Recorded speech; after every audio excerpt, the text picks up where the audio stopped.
what is going on, ladies and gentlemen? Welcome to another beautiful Wednesday night here on the Master and Drum Whiskey Room. I am Jason C. Welcome to the show. What is going on, everybody? Already have 200 people in the chat watching. What is going on? Is everything on? I feel like everything's on. Yeah? You guys can hear me, see me? Beautiful. This is all you can ask for is for things to work. What is going on? It's been a busy week. Hell of a week. From a whiskey point of view, for the channel, a lot going on, which I'll fill you guys in on. But yeah, it's we'll get into a couple of last videos that I put out, especially that 1924 from Old Forester, which we are going to put to the test tonight to see exactly how it does against some other 10-year bottles. One, with the Russell's Reserve 10-year being 10 proof points lower. Then you also have some others that are just right at 100 proof. And then you also have one that's a couple years older with the Knob Creek 12-year plus Eagle Rare, McKenna, Bottled and Bond 1897 from Old Forester. A lot of you guys gave me the suggestions to put into the blind tonight. So we'll just see how good 1924 stacks up. We'll talk a little bit about that because I think it brought up a really, really cool conversation. On the comment section of that video. The video got over 40,000 views. I was like, holy crap, people are really interested in this bottle. So we'll get into that a little bit. Also, there's a ton of news, a ton of labels to go through, and we're going to crack open a little George T. Stagg 2023 tonight. So it's going to be a fun night, really, really fun night. And yeah, we'll see how it goes. Let me start by saying hi to you guys in the chat here, because I got to say hi to you guys. And I got a lot to catch up on. We already have 247 in the chat. Sandeep Chima makes it first in here. How you doing, Sandeep? Nice to see you. Thanks so much for hanging out. 96 Milliman. Wednesday is always a good day with the Master and Drum. It's always a good day when you hang out too there. 96 Milliman. Let's see. Ham, Turkey Wednesday. No, but we have a turkey focus show coming up soon. We'll get into that. Then on top of that, I have some really other cool programming notes, as well. EJ's here. What is going on, EJ? Say hi to MJ and, of course, Lily, that beautiful underbite. How are you guys doing? 4 Leaf Whiskies here. Chris Buzalencia, Andrew Bergstrom in the house. Yeah, should be a fun one tonight. Josh Fritz is here. Tim Cornet in the house. Let's see. Russ L is here. Joe, the sample guy. Dr. Sped. Will be interesting to see how it stacks up. Fingers crossed it does well. There you go. Jeff Perkins is here. We have Truman, Michael Speakerman, R. Ramos 7 says, cheers, everyone. What's going on? Nicholas is here. Slapshot. What's going on, buddy? Les Bramblett. Les Bramblett is here. I don't think I've seen that name before. This is your first time here. Welcome in. Dunny in the house. What's going on, Dunny? Always good to see you, man. Andrew Pham. BW. Let's see here. Grant is here. Johnny Wu-Tang. Master Drum for life. Love it. David Smith. Alec S. Martell is in the house. What's going on, buddy? Good to see Martell here. A-Brod in the house. Adam Hinson. John Walker. You want Justin Fields on your Falcons? Come get your boy. Yeah, I kind of do. My Falcons are terrible. Whatever. 1920 is the best, says Johnny Wu-Tang.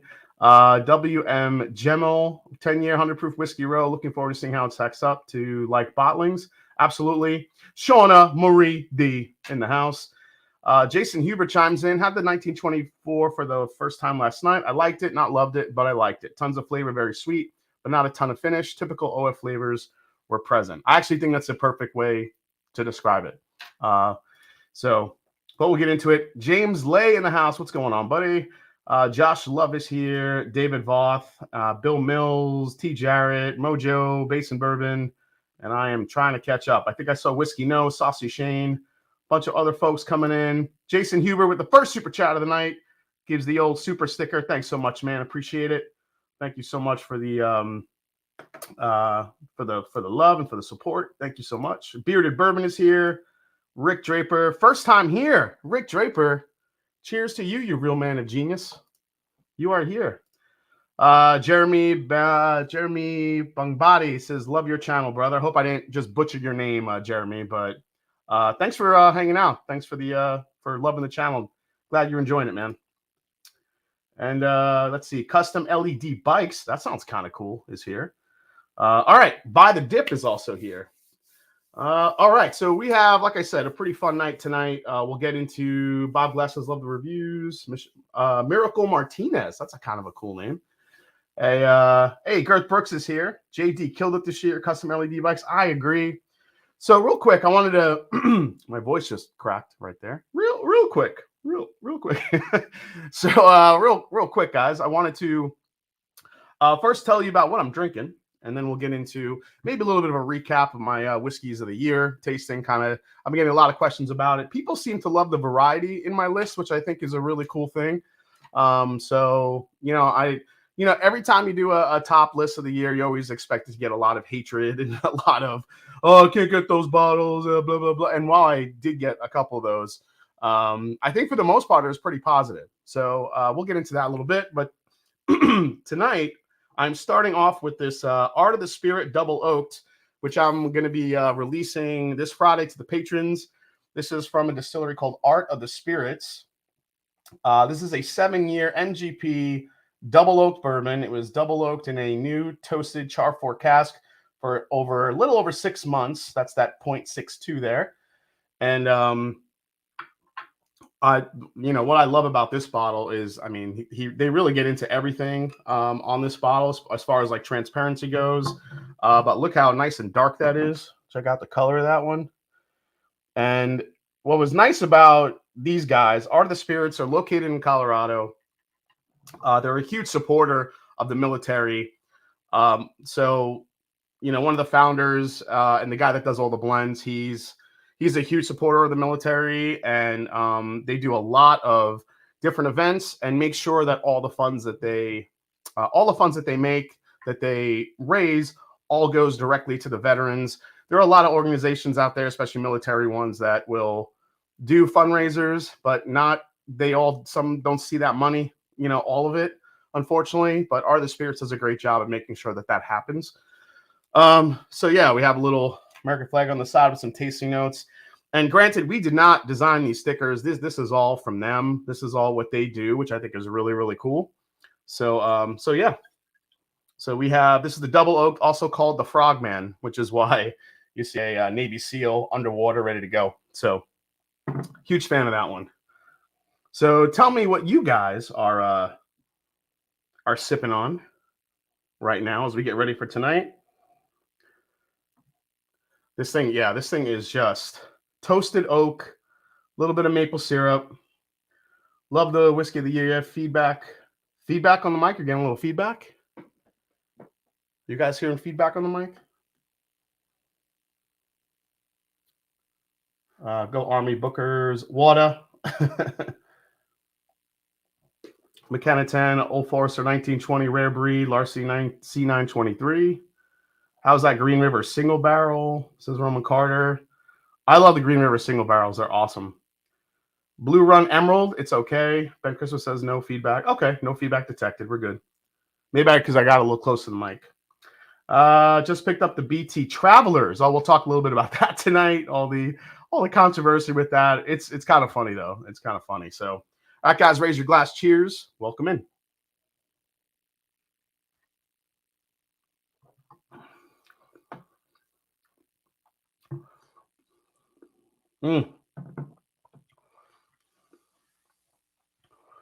It's just all caramel, maple syrup, and honey. Oh man, and like dark honey, which is very rich. Art of the Spirit sent us they must have sent us 20 samples of stuff that they're working on. And honestly, the fact that this one stood out immediately says a lot, because they sent us a lot of really good whiskeys. We get sent a lot of sourced MGP from a lot of different places.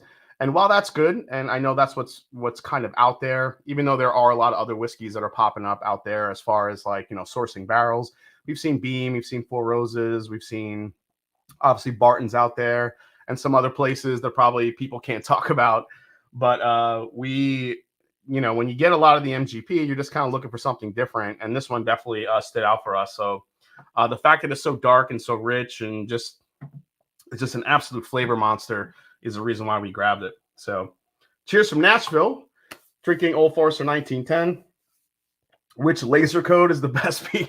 I am not getting into laser codes again. I'm over it. Drinking Lucky 7, the New Yorker, Amburana cask finish, so good. Says Major Zero. Yeah, I've gotten a couple of requests to review that one. I'm just not quite sure how much I want to get into another Amburana, but Amburana still seems to be coming out. Bardstown Origin Series 97 white label.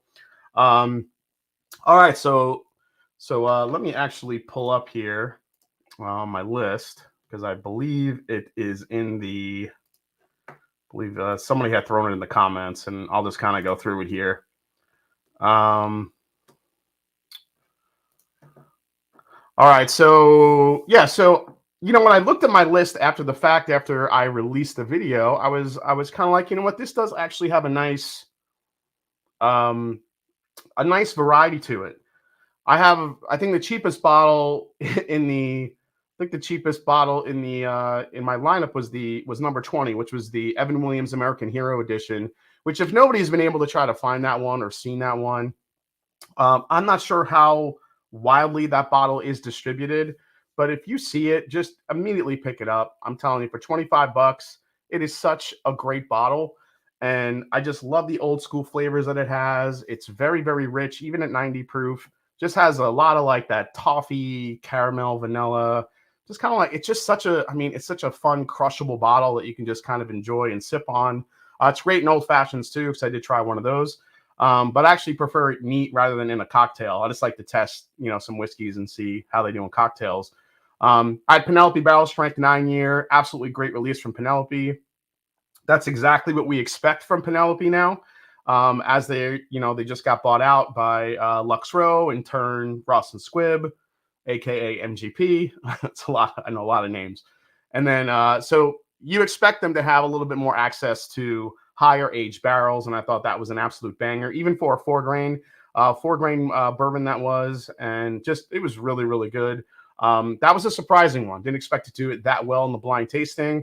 Old Carter, batch 14, the K-Luke, batch number 5. Of course, that's the barrel strength. Maker's Mark Cellar Age. A lot of people were maybe disappointed it didn't do as well, but honestly, if you really been enjoying all the hard truth varieties, excellent value. Yep. If you've been watching on my channel, you know that it never does good for me in a blind tasting.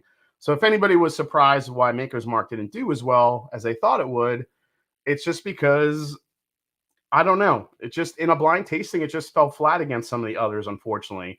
On its own, though, it is a really, really good release. I'm glad Maker's Mark did it. We're going to get it every year. We're going to get another Maker's Mark Cellar Age for 2024. Now, we don't know what the age makeup is. Is it going to be mainly 12 and 11? Remember, it's like a little over 80% 12-year, and then the rest of it is 11-year Maker's Mark. So we're going to see one with 13-year, one with 9-year, 10-year. Is going to get younger, is going to get older. Remember, guys, Cellar Age Maker's Mark is going to be an annual release, so we will see that each and every year, which will be nice.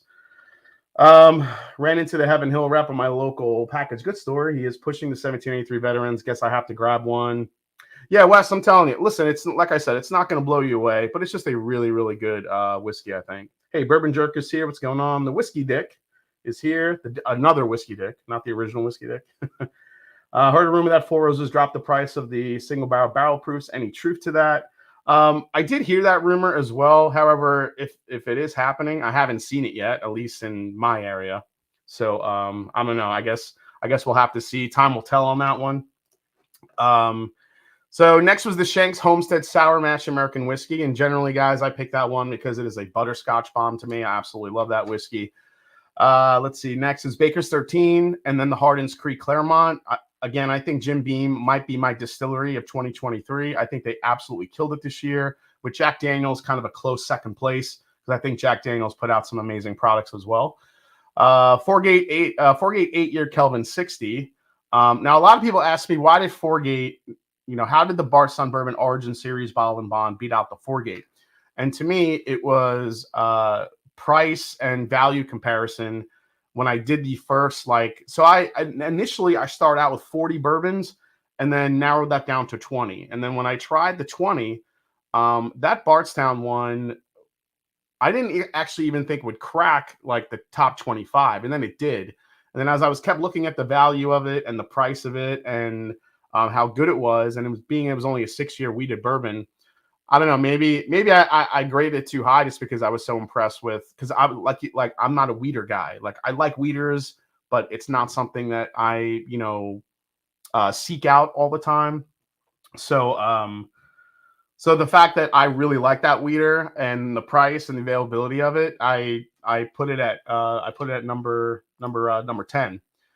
And then to round it out, had Larceny Barrel Proof C923, number 9, Little Book, Chapter 7, number 8, Stagg Junior, Batch 22A, number 6, Wild Turkey Generations, which, it was a very weird bottle for me last year. It comes in at number, let's see, number 6, Jack Daniel's 12-year at 5, Michter's 10-year bourbon, which I thought was going to be the number 1 spot, but Four Roses 135th, just during the blind tasting, just did a hell of a job. ECBP C923, of course, number 2, and the Russell's Reserve Single Rickhouse CNF was my bourbon of the year. Now, to be honest, when I was let me close that actually.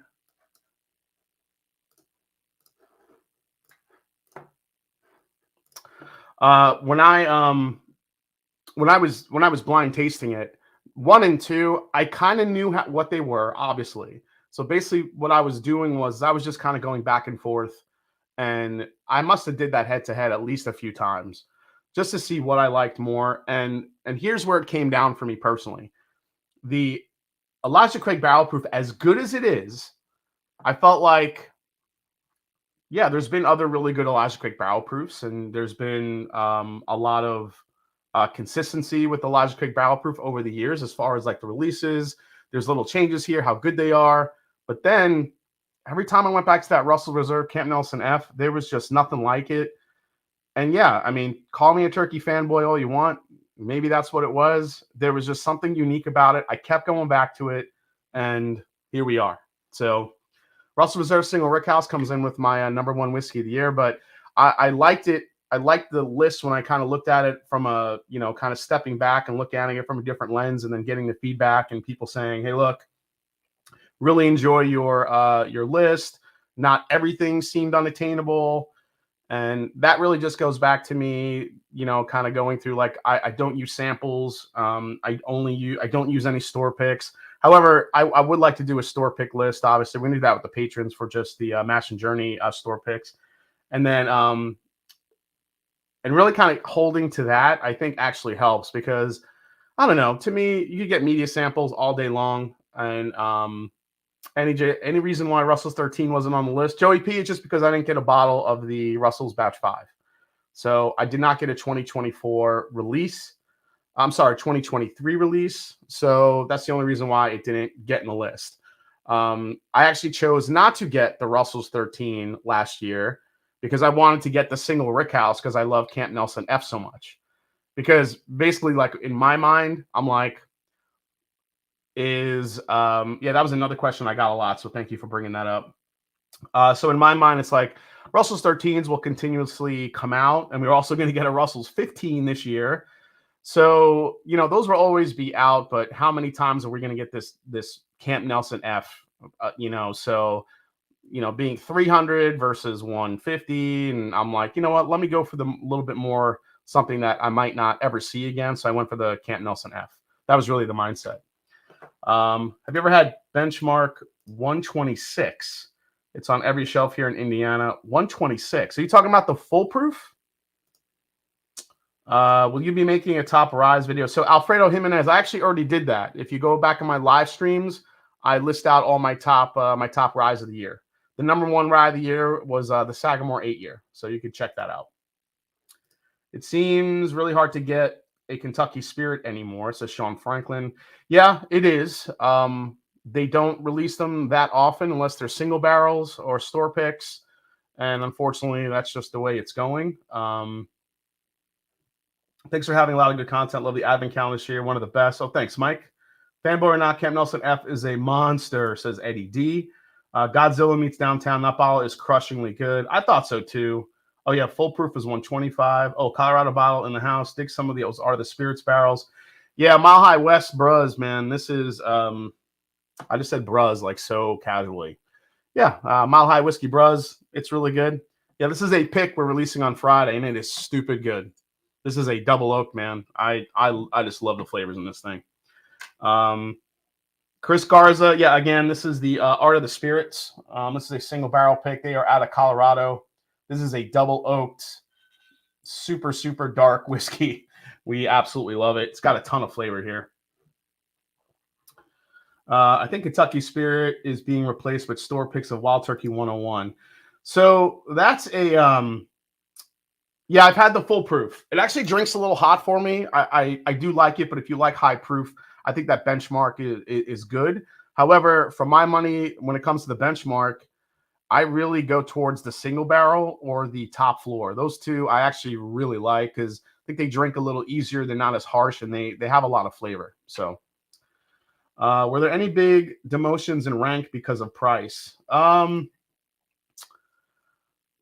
I wouldn't say, because most of the bottles in the ranking, aside from the Wild Turkey bottles, were actually all around the same. Like Wild Turkey Voyage, I didn't get a bottle of that this year. I didn't like it enough.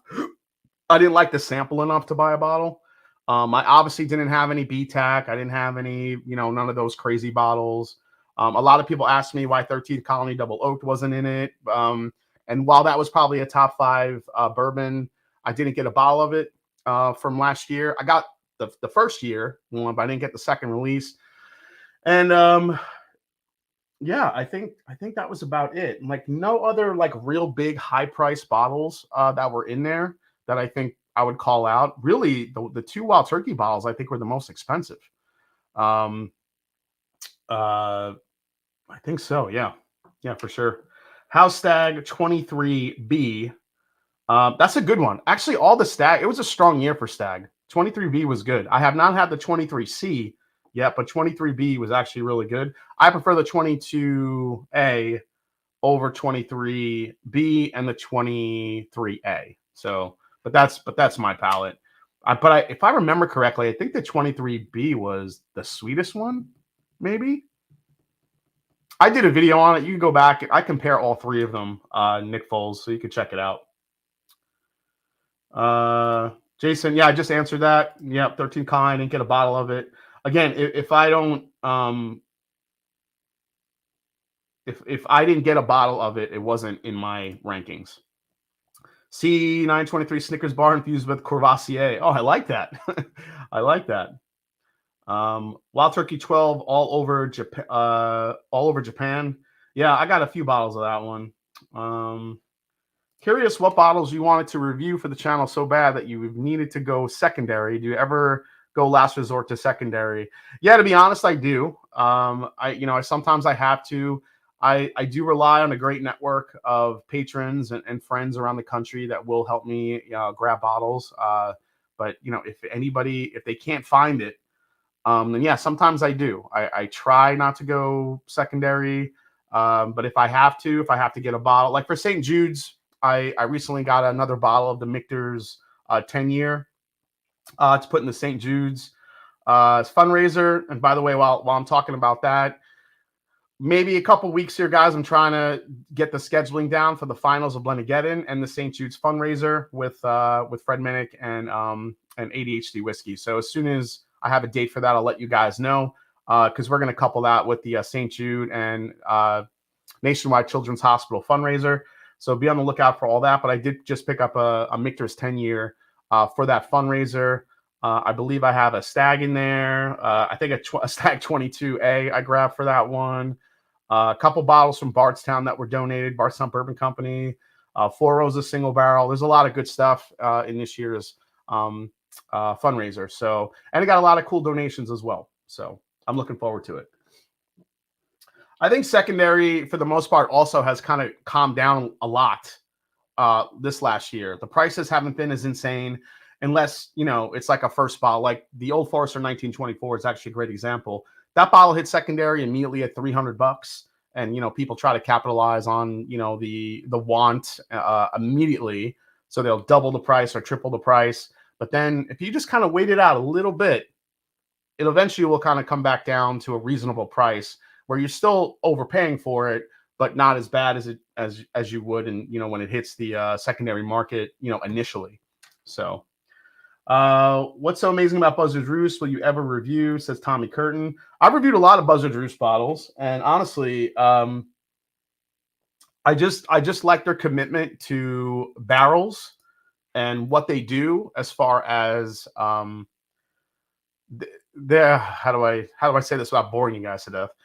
Let's just say they do a lot of scientific stuff to analyze barrels, barrel char, whiskey penetration into the barrel, and they kind of use all that data to their advantage to get the most out of their sourced whiskey.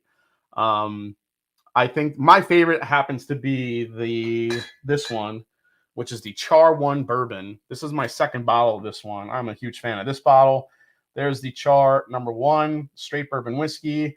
It doesn't have a heavy char, but it's like just enough, and you pull these really nice like vanillas, and you get a like kind of a bright caramel toffee note, which I really dig in bourbon. Again, it kind of gives you like that throwback type of flavor profile. And then this is just their regular barrel strength bourbon whiskey, just a good bourbon whiskey. And then you have the cigar rye back here, where I feel like you have to like cigars to like this, because it does have a very heavy cigar-like flavor to it. This isn't a cigar rye like cigar batches to be, where it's all these different finishes blended. That's straight up smoked with like cigar tobacco leaves. So it's got a very heavy cigar flavor in it. So if you don't smoke cigars, some people tend not to like that one. But I've talked to a bunch of people who even don't like cigars that love that whiskey. So it just depends. Let's see. Glad it is fair. Yeah, I was talking about Weller 12 high rye 1 for 1. Oh, science, the S out of it. Buzzard's Roost, Char 1 rye 1 are blind there. A whole line of the distillery last month, says Jerry McBride. Yeah, I mean, I love their Char 1 stuff. What website do you use for secondary? I'm looking for Michter's Barrel Strength Rye, says Logan Murphy. There's really no websites. It's kind of just through like social media platforms. So you just kind of have to get invited through that. Channel name idea, whiskey penetration. Yeah, I knew someone was going to pick up on that one.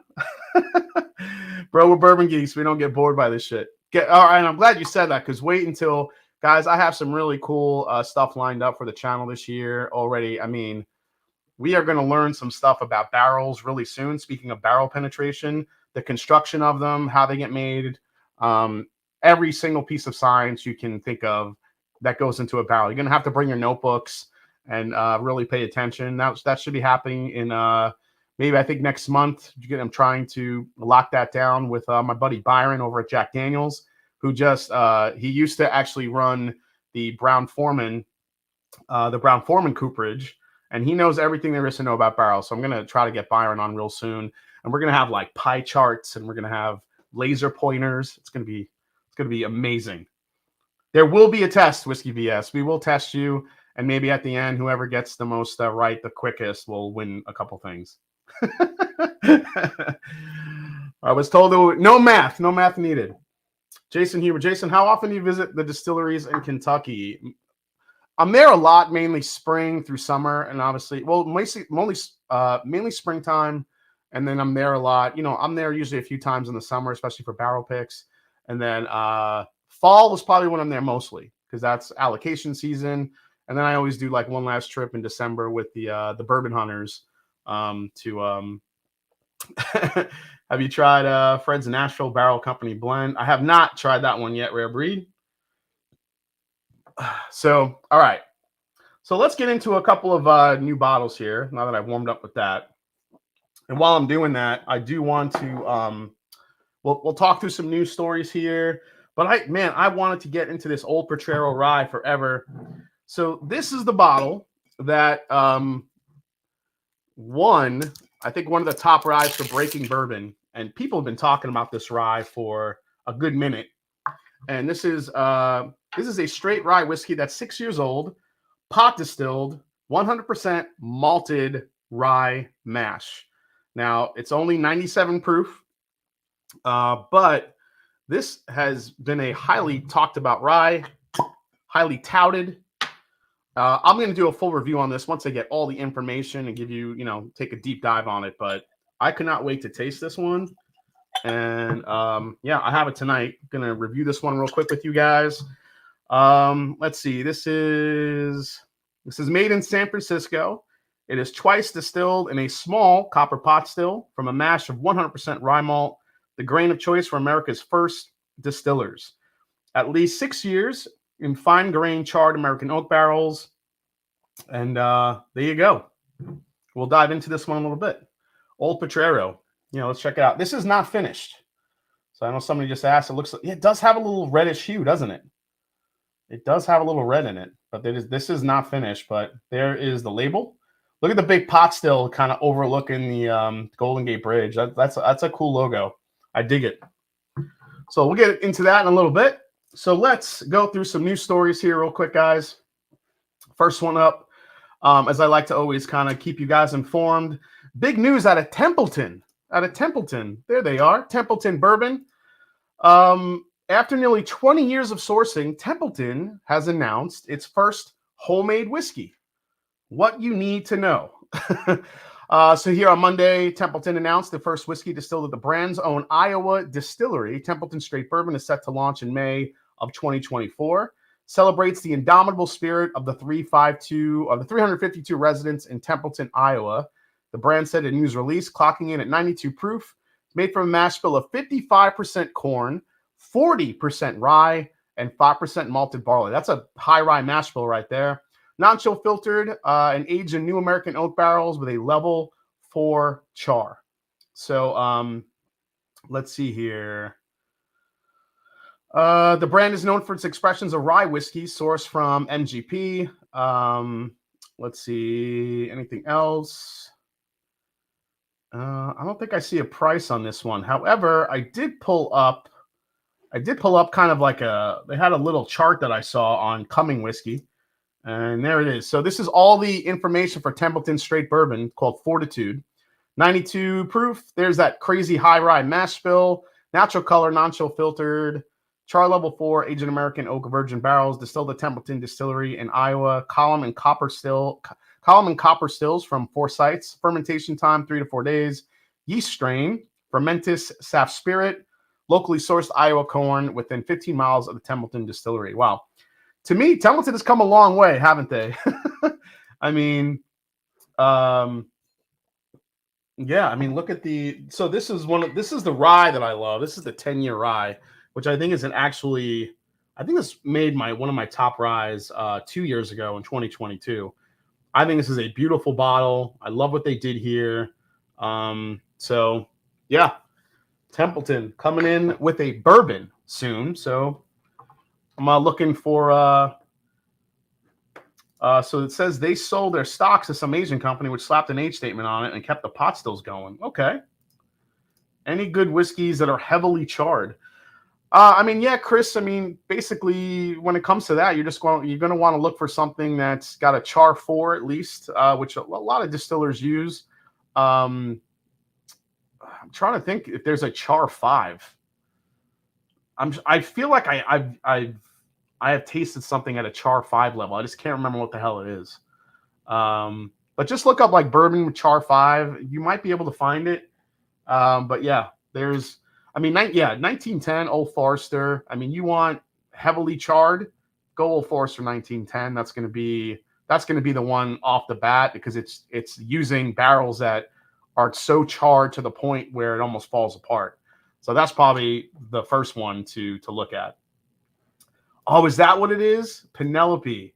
That's what it is. Penelope has a char 5 toasted. So char 5 toasted from Penelope. That's what you want to look for, Chris. Oh, I meant not heavily charred. Well, Chris, you just went backwards, buddy. Try the Buzzard's Roost. Char number 1.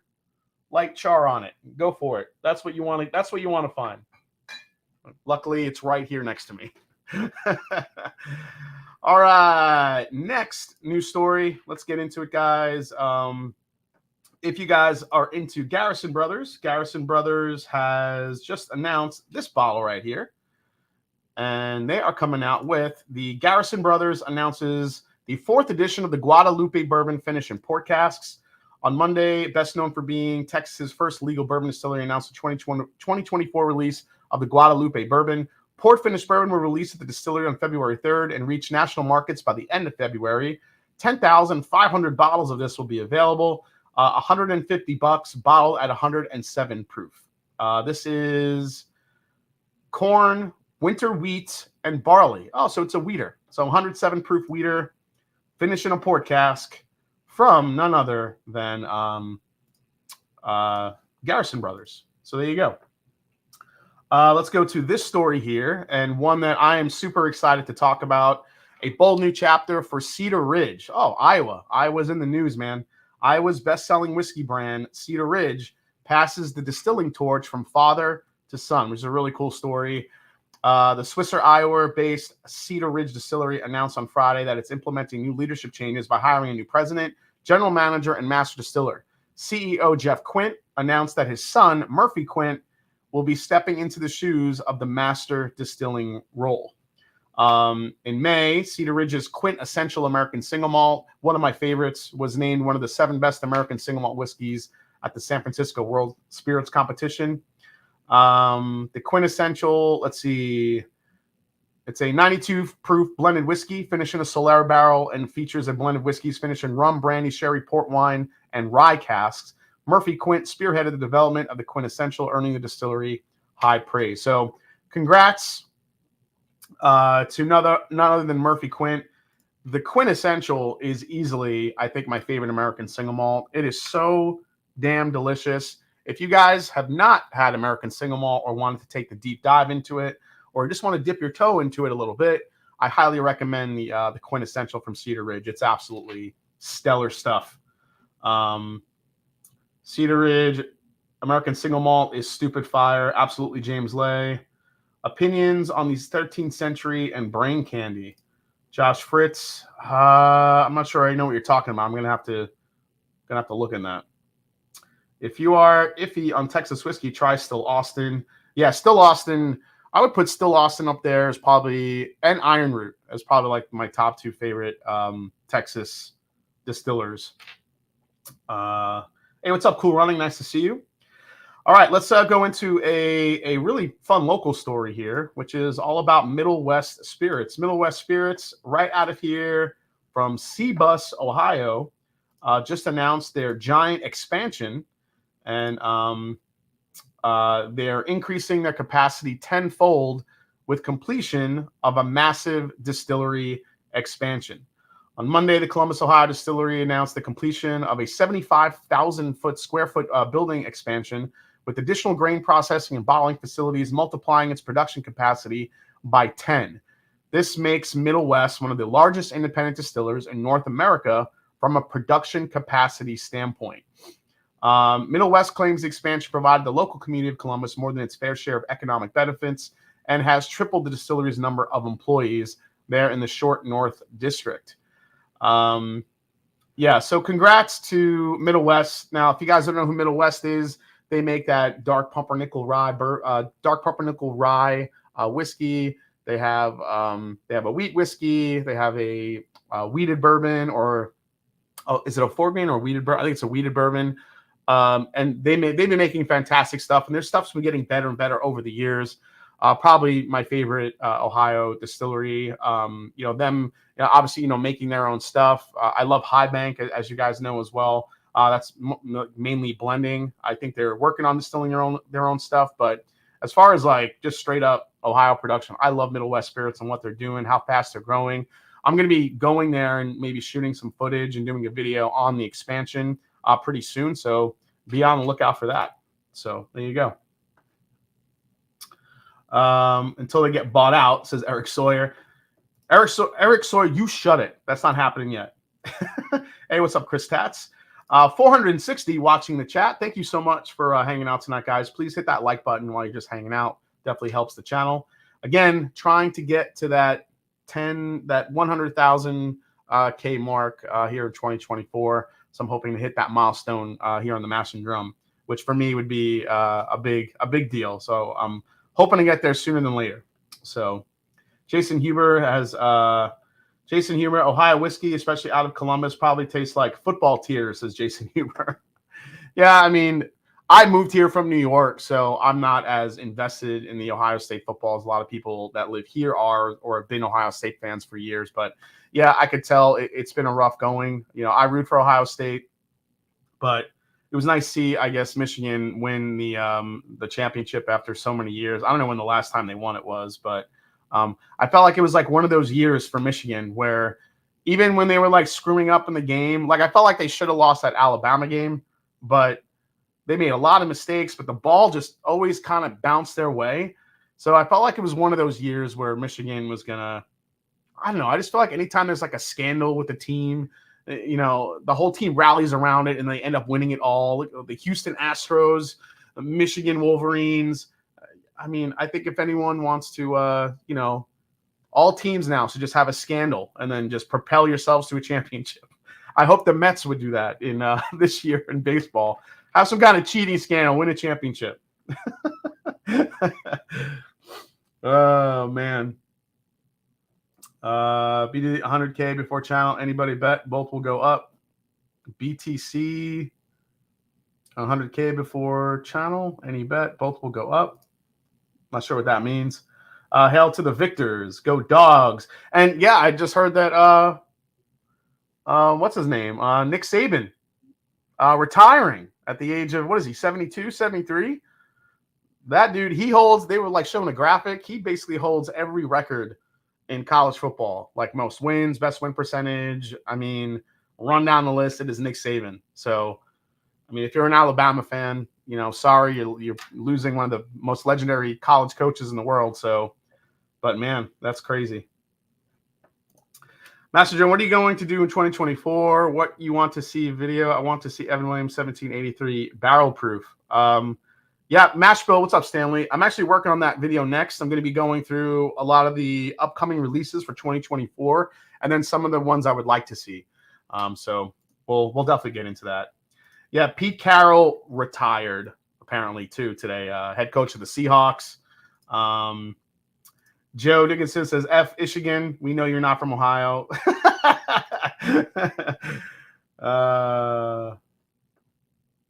Oh, Bitcoin. Oh, sorry. Yeah, I don't know much about Bitcoin. Mike Widener, homesick with the flu, but I can still watch Little Jason C. What's up, Mike? Feel better, bud. How's the new Heaven Hill bottled and bond worth $70? It's good. Yeah, Alan, I totally know about the X thing. I work with a lot of OSU fans, so they literally have the M like X'd out on their computer keyboard, which I thought was funny. So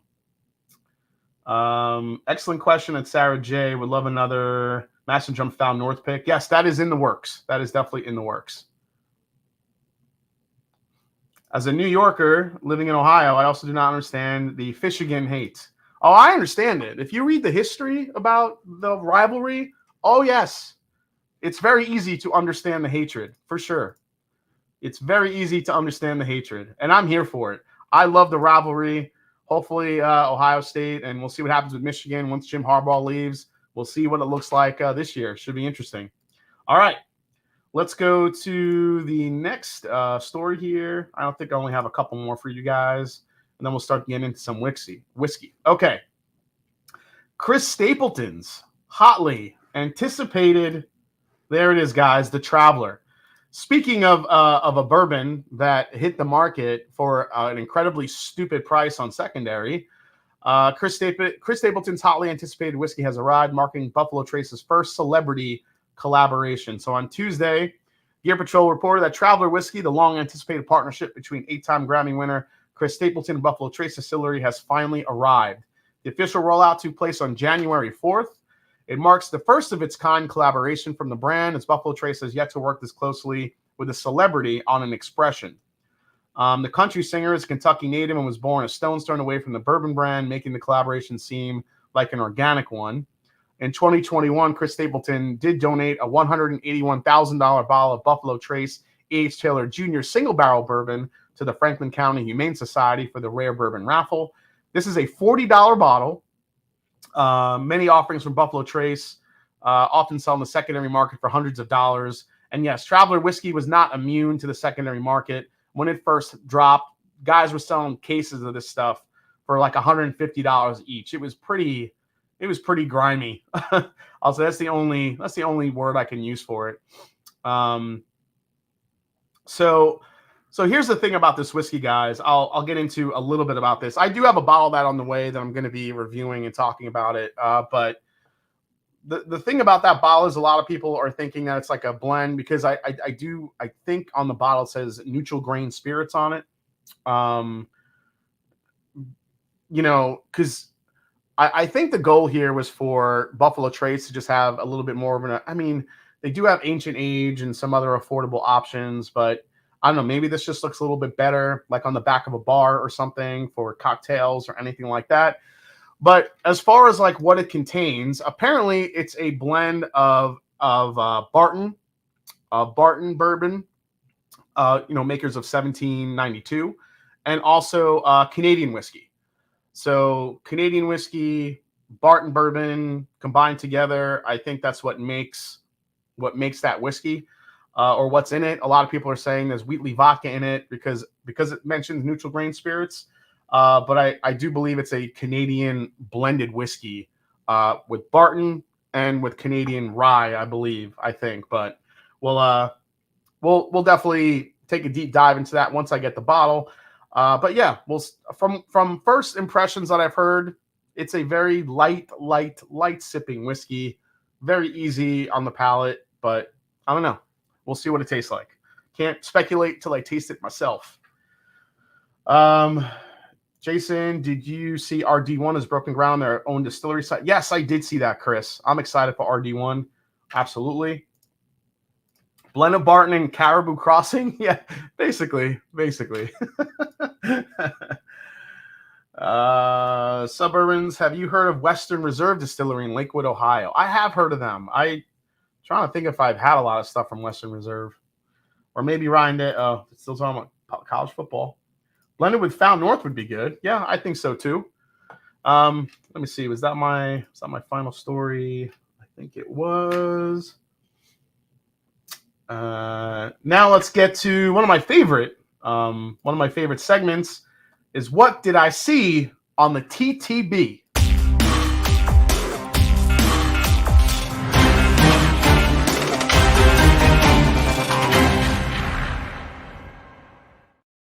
Oh yes, when you're kind of hunting on the TTB to see what's out there, you find some good stuff. Again, huge shout out to Cumming Whiskey, which is a great Instagram account to follow. If you guys don't follow Cumming Whiskey, the dude just hunts down different and new upcoming bourbon and whiskey labels on the TTB and posts it. So it's right there for you to see. So I always want to give him his due because I just literally steal screenshots from his account, but I do want to make sure that he is getting some followers because I think he does an absolutely great job with what he pulls down. So when it comes to some of the new stuff that I've seen, this one's really interesting. And it's from Bart's Not Bourbon Company. We're looking at the collaborative series, Amroot. That's right, Amroot, guys. If you guys don't know what Amroot is Indian single malt whiskey. Blended with straight bourbon whiskey. So if you look at the blended bourbon here, you have an Indiana in Indiana, and you have 3 Kentuckys. That's right, guys. There's no Dickel in your pickle. There it is. Indiana 9-year, Indiana 8-year, Kentucky 14-year, Kentucky 10-year, and then Kentucky 11-year. So judged by the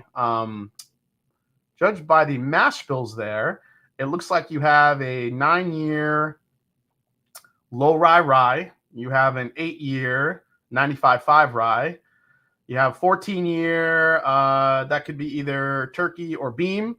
Then you have 10-year 78-10-12, which is Heaven Hill. And then that 11-year is either turkey or beam, 78-13-9. Oh, no, that 78-13-9, I believe, is the beam. So is that 14-year turkey or is that the top one? I don't know. I gotta look at those again, but that's basically usually what those percentages are. So yeah. That's more of a closer look on it. But yeah, Amroot. So Amroot's an interesting single malt out of India because it gets so hot there that apparently they age a lot of their casks underground to kind of keep it out of that just sweltering heat, which is why they can age stuff for so long and not get, not get it over oaked and any of that, because, a single malt, you're going to want some age on it, but you get a lot of that heat in India. It's going to get a little bit over oaked, especially for a single malt, which is a little bit more of a delicate grain. So I like that. You guys in on that one? I love Amroot, and even though this will likely be a heaping mess, I still want it. You think it's going to be a heaping mess, Kenneth? I don't know. Not chasing that. I've heard good things about Amroot, though. Make Disco 12 old as fuck. That series is overpriced as Bourbon Jerk. Jason, do you ever use wine saver gas replacement type products to help preserve open whiskey and avoid oxidation as NED? I did for a little while, and but I used to do it with my rare bottles. But I have since I've kind of mostly drank those bottles, so I haven't really used it in a long time. I do actually have a cool video coming out that it's kind of a collab with Bourbon Real Talk, and he sent me all these samples that he did with an oxidation type experiment. So I'm going to be trying these different whiskeys with this experiment that Randy kind of sent to me in a video real soon. So keep an eye out for that. I don't think he gassed any of them, but I have to go back and see what he exactly did. But should be pretty cool. Indian whiskey is horrible. Tasted a few, and even the liquor store owner looked at me and laughed, says Kino C. Amroot is amazing. I have several different expressions and enjoy all of it. Well, look at that. Different strokes for different folks. All right, here we go. The next Russell's Single Rickhouse has been announced, guys. And where is it going to be coming from? Camp Nelson B, matured on the 6th floor, limited 2024 release. So this is going to be the next Camp Nelson. Obviously, I'm going to get this bottle whenever it comes out, because I'm a turkey fiend. Now, is it going to be as good as Camp Nelson F? That's going to be interesting to see. So where the Camp Nelson Rickhouses, actually, let's see if I could pull this up so I could explain this better. Camp Nelson Rickhouse map. This has been shown quite a bit. Oh yeah, here it is. Nailed it. I'm going to pull this up for you guys real quick because I just love geeking out on this stuff. So you guys can check this out. Oh, damn it. That is not the right type of image. Let me just change that. Yes, that's what I want to use. Now we can add it here. Perfect. So I'll pull this up for you guys, and you can see the map. This is an overhead view of Camp Nelson, the Camp Nelson campus, and where the Rickhouses are at Wild Turkey. And as you can see in that top right corner, it's really close to the Kentucky River. So the warehouses that sit really low and now you can't tell the elevation from this overhead view, but E and F apparently sit the lowest. So that's where those really unique funky barrels come from. And as you work your way up, I think the hill a little bit, that's where you get A, B, C, and D. So B is there on the lower part, kind of next to F. So I can't remember if I've had any Camp Nelson Bs, but I'm excited for this one. And yeah, it's about 45 miles from the main distillery. It's not that far away. But yeah, Camp Nelson, when you're looking at it, I have a C and B Russell's pick, so I should be fine skipping it, says Adam Hinson. Yeah, I have seen some Russell's picks with the Camp Nelson B Rickhouse in them. So, but yeah, it's pretty cool. I'm looking forward to trying this one and seeing how those compare. And yeah, we'll see what happens with it. But I would assume it's going to be freaking $300 again, which sucks. But this is where we are, guys, especially with turkey. But I do have some thoughts on this when we get to the 1924 Old Forester. All right. Next one up, let's just run through these real quick here because I want to get some whiskey taste in here. Ezra Brooks, 99 proof. They're going to be coming out with a cask finish series, Kentucky straight bourbon finish and port wine casks. I don't know. Port wine and sherry seems to be like the go-to. If I'm going to come out with my first finished whiskey, it's going to be port or sherry. So if you like Ezra Brooks, nice 99 proof bottle of bourbon, usually pretty affordable. They're coming out with a port wine. I mentioned this last week, Hardin's Creek Golden Origins. It's going to be an 11-year-old corn whiskey. So yeah, there's kind of some jokes about that one I could kind of think of for the Golden Origins. I'll keep them to myself. But again, guys, Hardin's Creek from Jim Beam. Hardin's Creek is really where they want to showcase some of their more special whiskeys and some of their more unique things that Jim Beam is working on, whether it be higher age, whether it be a different mash bill. But we've seen corn whiskey a lot in some of the little books and some of their other releases that they brought out. Looks like this is going to be a straight up 11-year corn whiskey. So kind of, think of it as a higher aged, mellow corn, but not Heaven Hill. It's the Jim Beam version. So there you go. Sealbox looks like they're bringing out. Now, they already released a 9-year cast strength Kentucky straight bourbon whiskey. Their private reserve series. This one is coming in at 112 proof, it looks like. Not sure if these are the actual numbers or if they're there just for position only. However, Sealbox is going to be coming out with a 10-year-old cast strength bourbon whiskey. Sagamore Spirit is coming out with something called the Duchess Finish, finished in ginger mead barrels.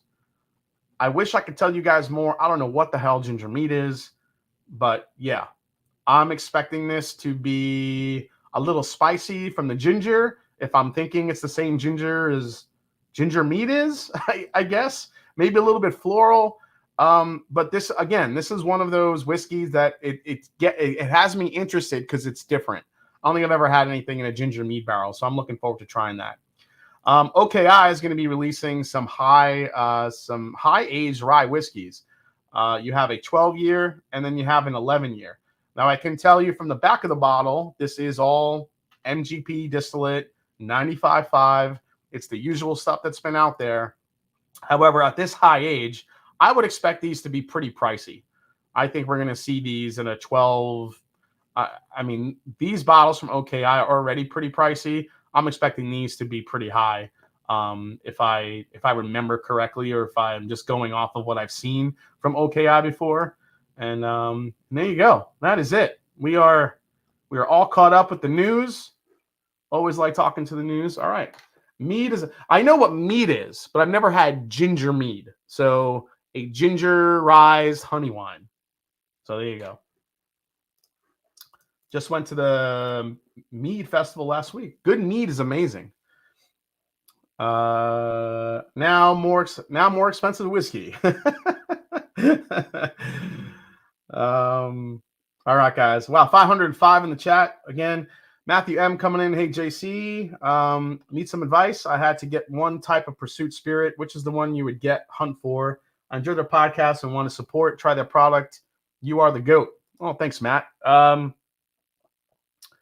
I actually prefer their ryes over the bourbon, so I would probably do the rye. I would just get one of the rye batches, the cast strength rye batches, dude, because I think they're really good. If you like a Michter's rye, I think Ryan blends to that profile. So I think it's, it's a sweeter rye profile. The finished ones are really good too, but to start, I would just try their rye. I think it's really good. Is that the Kamichi logo on the hat? Nope, just a good old Gamecock. Christmas ale bourbon. I haven't had mead since the 1800s. Pass on BP stuff and just the rare breed, and just buy rare breed. Oh, you're talking about James Lay? You mean the Bourbon Pursuit stuff? That's what he's saying. Specs in Houston put out Camp Nelson F Kentucky Spirit, and it's incredible. $56. Late to the chat. What's your opinion on Prideful Goat Rye? Doug Pearson. It's good. It's really good stuff. I'm a big fan of it. So, have you heard of Westford Whiskey's new bourbon called Milestone? I'm real curious about it. I have heard of it, Mr. Flabbergasted, but I have not seen it or tasted it yet, unfortunately. All right, so let's get into this Old Potrero out of San Fran. Let's see what we got. Again, 100% malted rye, which I love. You know what? I might compare this real quick. I think I have the New Riff malted rye. You guys want me to compare those two? Let's try that. I'm just curious.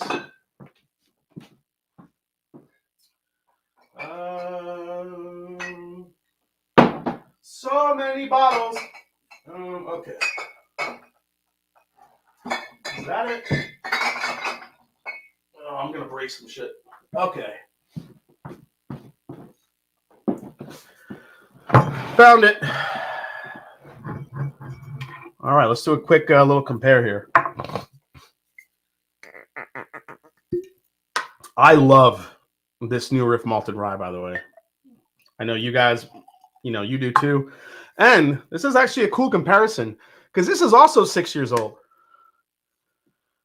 So 6 years and 6 years, 100% malted rye, one out of San Francisco and one out of Newport, Kentucky. Let's try them. This will be fun.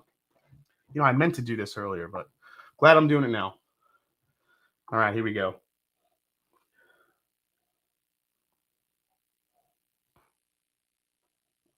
New Riff malted rye isn't shit against this unless you're from Kentucky, says Alan. The New Riff malted rye made my top 5 ryes of 2023. That New Riff 6 is very solid. Love how everybody comes in with their reviews right away. Like, oh, New Riff, had it, good. I compare it to this. I love you guys. Just giving me all the stuff.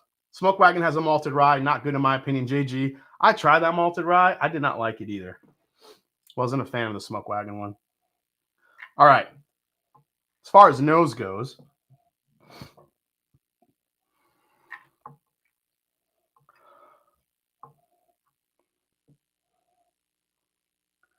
the New Riff is just straight up like cinnamon rye bread to me. Definitely some mint there. Not too much, though. The NW malted rye was underwhelming to me. NW New Riff malted rye is the only New Riff I liked.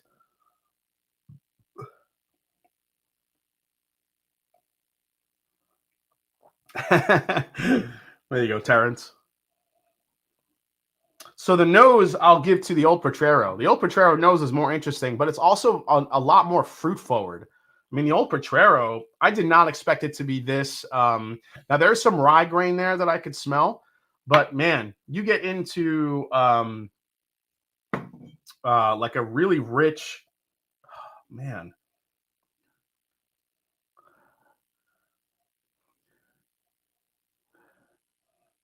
Yeah, this and the New Riff one, I'm starting to pick up a little bit of chocolate too, which is a note that I love in malted rye. This, you get the chocolate, but you also get like this nice, rich for a rye whiskey. It's very fruit forward. Anybody else get the fruit forwardness from the Old Potrero?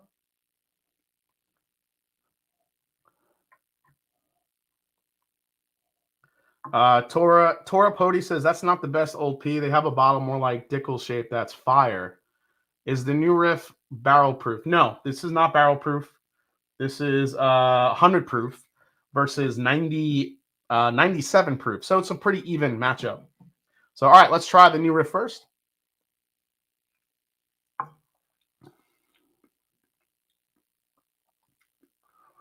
Yeah, it's just damn good. I mean, good spice. It's not. It's a little bit sweeter than you would expect from a rye whiskey. Again, this is not your 95.5 type rye whiskey, guys. This is a little bit sweeter, a little softer. That malted rye note coming through. It's a little bit bready. Again, a little bit of cinnamon and chocolate there, which kind of rounds everything out. I really love the New Riff malted rye. I think their malted rye is probably one of the best things they make.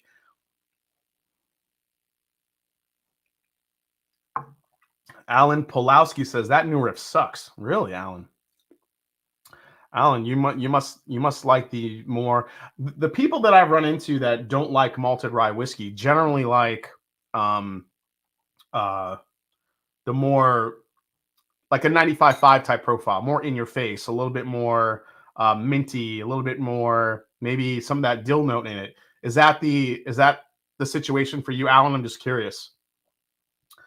The New Riff malted rye, I believe, was it $60? $60, $70, something like that. Jason, I like bowl, says Alan Pulowski. Yeah, dude, I could see why then. I could see why you wouldn't like this. Malted rye is a little bit softer. It's not as in your face. But I will say the malted rye has a little bit of a sneaky finish on the New Riff at least. What do you think of the Leopold Brothers triple chamber rye, says AJ? It's weird. It's weird. But I like it because it's different, but it's probably the most floral whiskey I've ever had. That thing smells like straight up like lavender to me.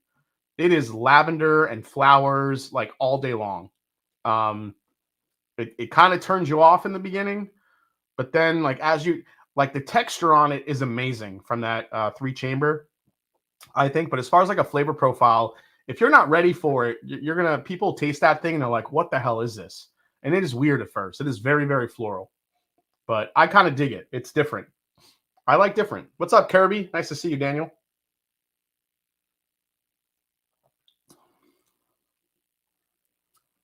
Lavender and flowers and way too damn much, says James Lay. Oh man, this is good.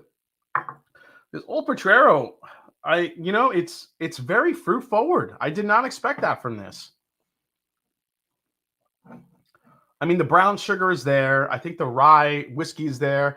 I think it definitely has a better texture than the New Riff.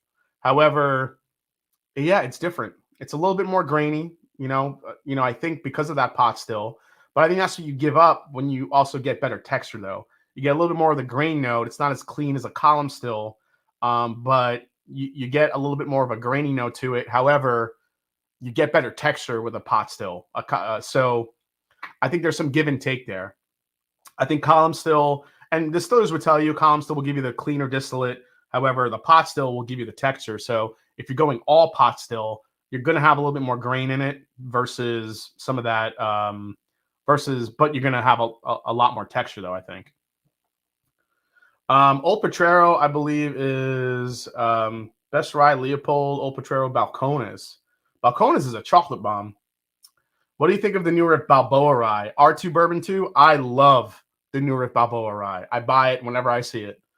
Probably my favorite. Well, actually, that's not true.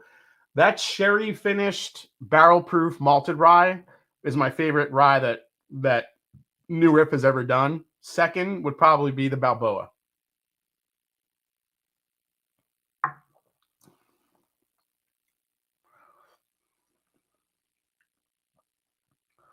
You know what? The New Riff has a better finish, though.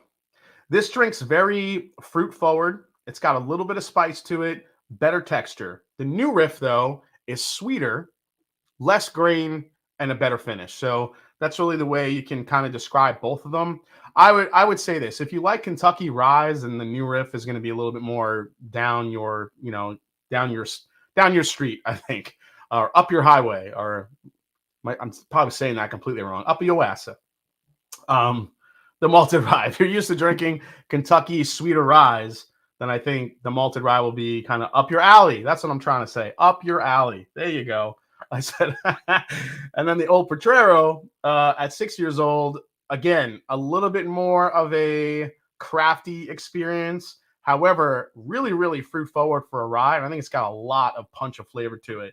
It is sweet, a little bit of spicy, easily the better texture. But to trade for that, you have a little bit more of the rye grain in there. So that's the best way I can describe it. Up your what now? Oh, so yeah, the red turkey wheat I never got to try, Daniel. That sherry malted rye is in my glass right now. Durrell Stewart, the whiskey saint in the house. Yeah, dude, the thing is a beast of a whiskey.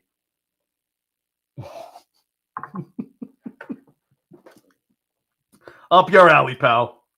I love when people use the word pal after an insult, right? Like F you, pal. Like pal. Like I'm not only gonna insult you, but I'm gonna call you my pal. I love it. BT says, love the tea. Oh, what's up, Brian? Nice to see you, buddy. Oh, Big Vic. Go home. I swear this 1924 is getting better every pour. Not sure if you got a sample or a bottle, but I swear it tastes even better today than when I cracked it yesterday, says Jason Humer. Well, we're going to find out. I had half a sample left. We're going to see if it opened up, got a little bit better. We'll see. What does that one say? The sherry malted rye is so good. My mom, who hates whiskey, had 2 pours. Yeah, it's stupid good. I like Guy versus Pal. Yeah, F you, Guy. I can see that. Guy stings. Guy stings. All right, so I wanted to crack open the George T. Stagg here for 2023, but I'm going to save this until after I do the the blind tasting here. So I think that'll be more fair to the blind tasting. I have not had it yet, so we'll see how that goes. Oh yeah, and here is a another fantastic bourbon, by the way. That I don't know if you guys remember when Jonathan Maisano from K Luke was on the channel. We did a little bit of a we tasted through his Cabernet finished bourbon, and I literally ordered a bottle on the spot. It finally came the other day. I mean, that you talk about dark. Look at that baby. Oh my gosh, this thing is. This is already like a finished like type bourbon of the year type situation we have here. So cannot wait. All right, so let's get into this 1924 tasting here. So I have 6 different whiskeys here. I'm going to mix these up.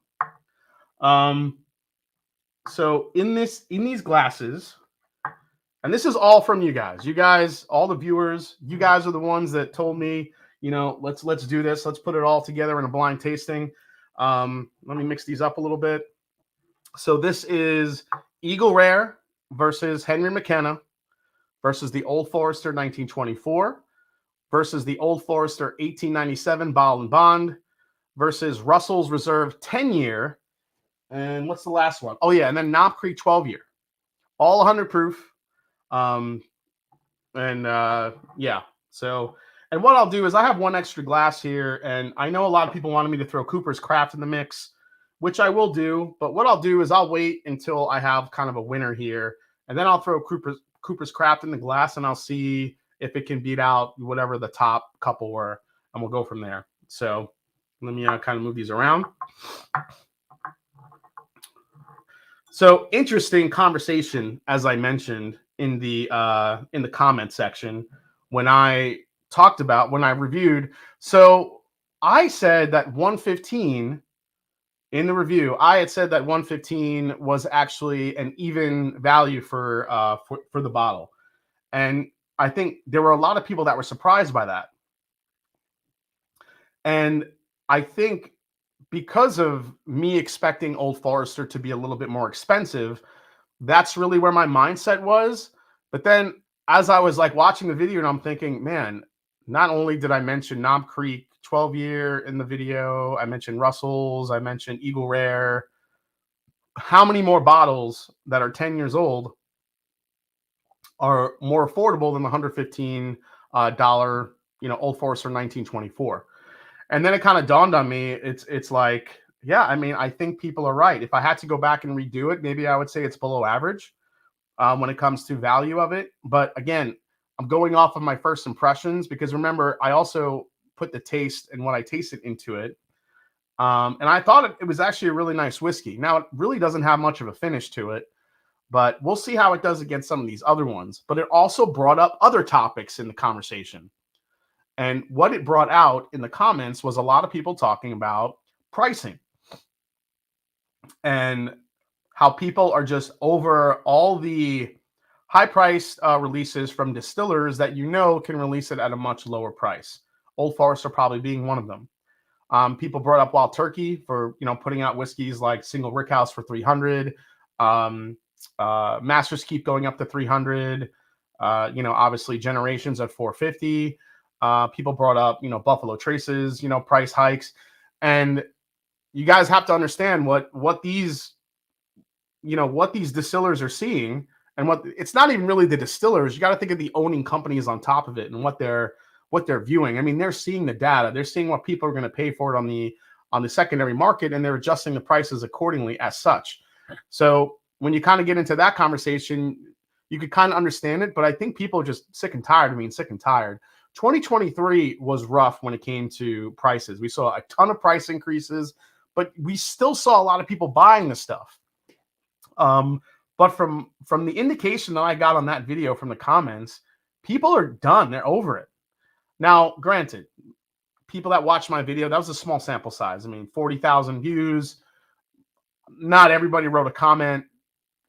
One guy wrote a comment saying, all these people that are complaining about a price, guaranteed they're going to be one of the first ones to buy it when they see it. And yeah, that may be true because FOMO sets in when you see the bottle in front of you. And I get all that. But yeah, William Wiley though. But the thing is, so you brought this up on the comment, William. But where is it? Where is JD10 and JD12? I get your point, but you're never going to see it.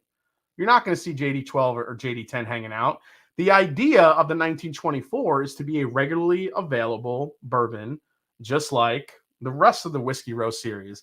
At least from what I read, that's the goal.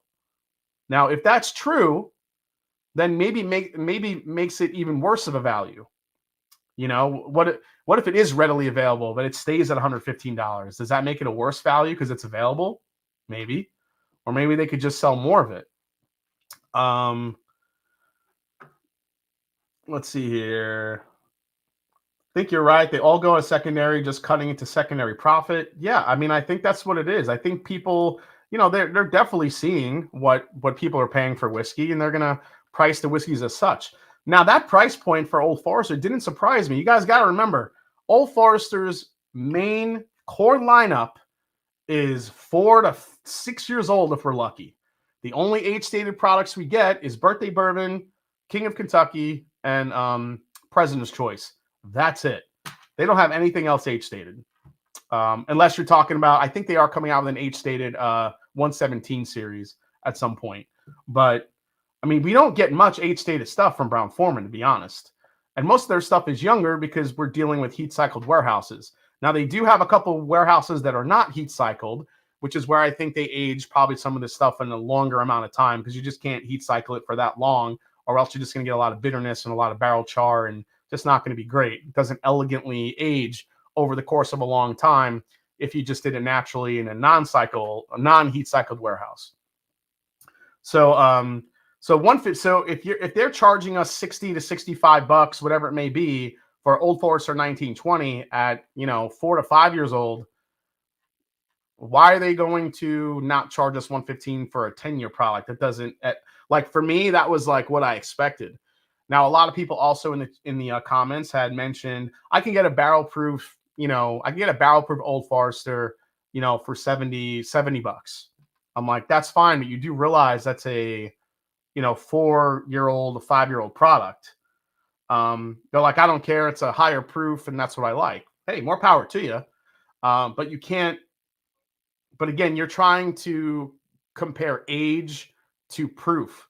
And that's just never going to match up because the more a whiskey ages, the more expensive it is for a distiller to hold on to, hence bring up the price. But when you talk about Brown-Forman and how big they are, you feel like that could have been an $80 to $90 whiskey. But let's find out. I just wanted to kind of talk about some of the stuff that I was, finding in the commentary for that video because I thought it was so interesting. There's so many people just with these really, really harsh opinions of what they should be, what it should be paying, what the price should be. I'm not buying it. I'm not buying it. No way. Old Forester can go screw themselves.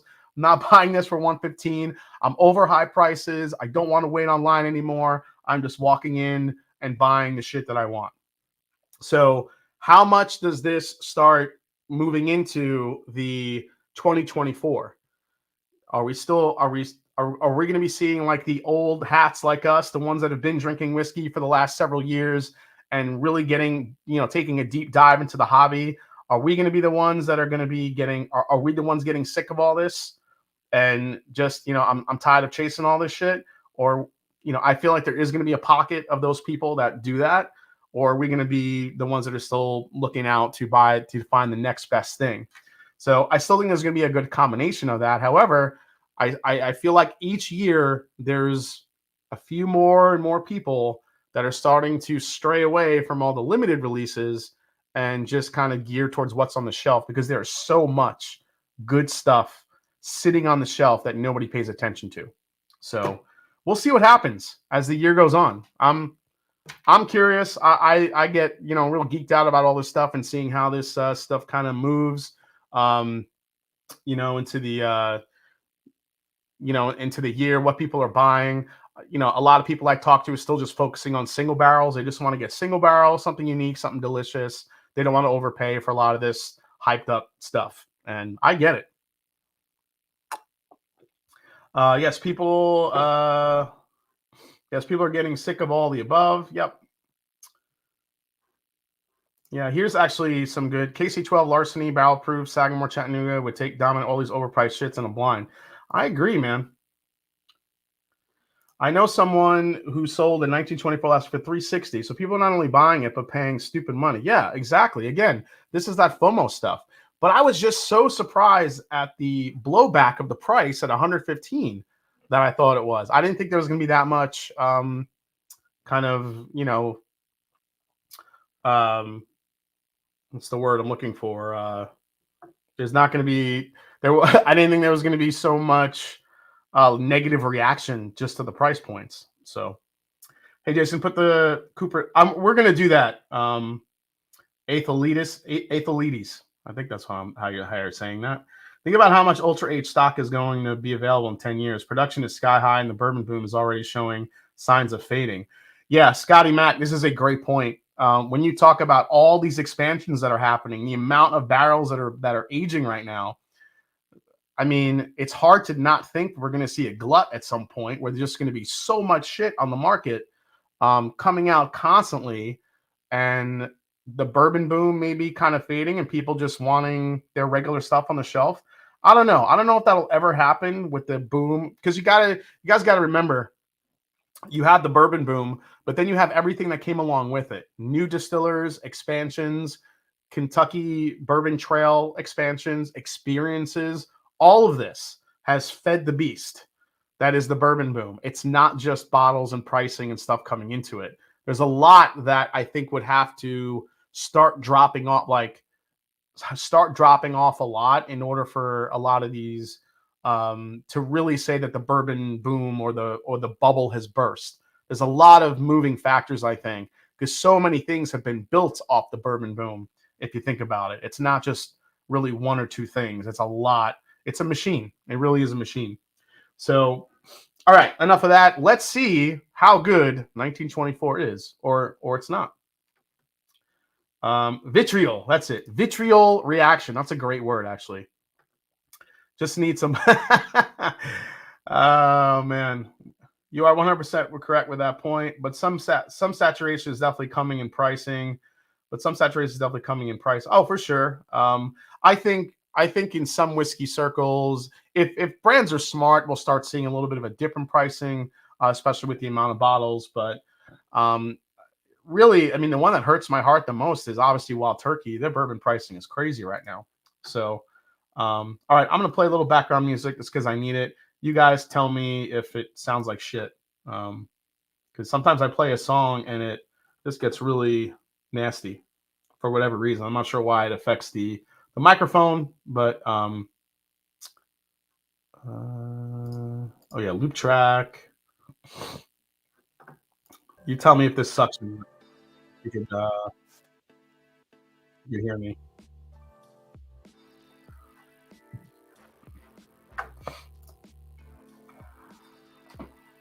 Let me know if the microphone is sounding weird or if everything sounds fine. Just give me a second. Let me know. All right, let's get into the first one here. Oh, actually, I got a notebook and everything. Almost forgot. I have a case. I feel like bourbon is growing. Instantly bad. Oh, really? Wow. Okay. Instantly bad. I'll turn that off.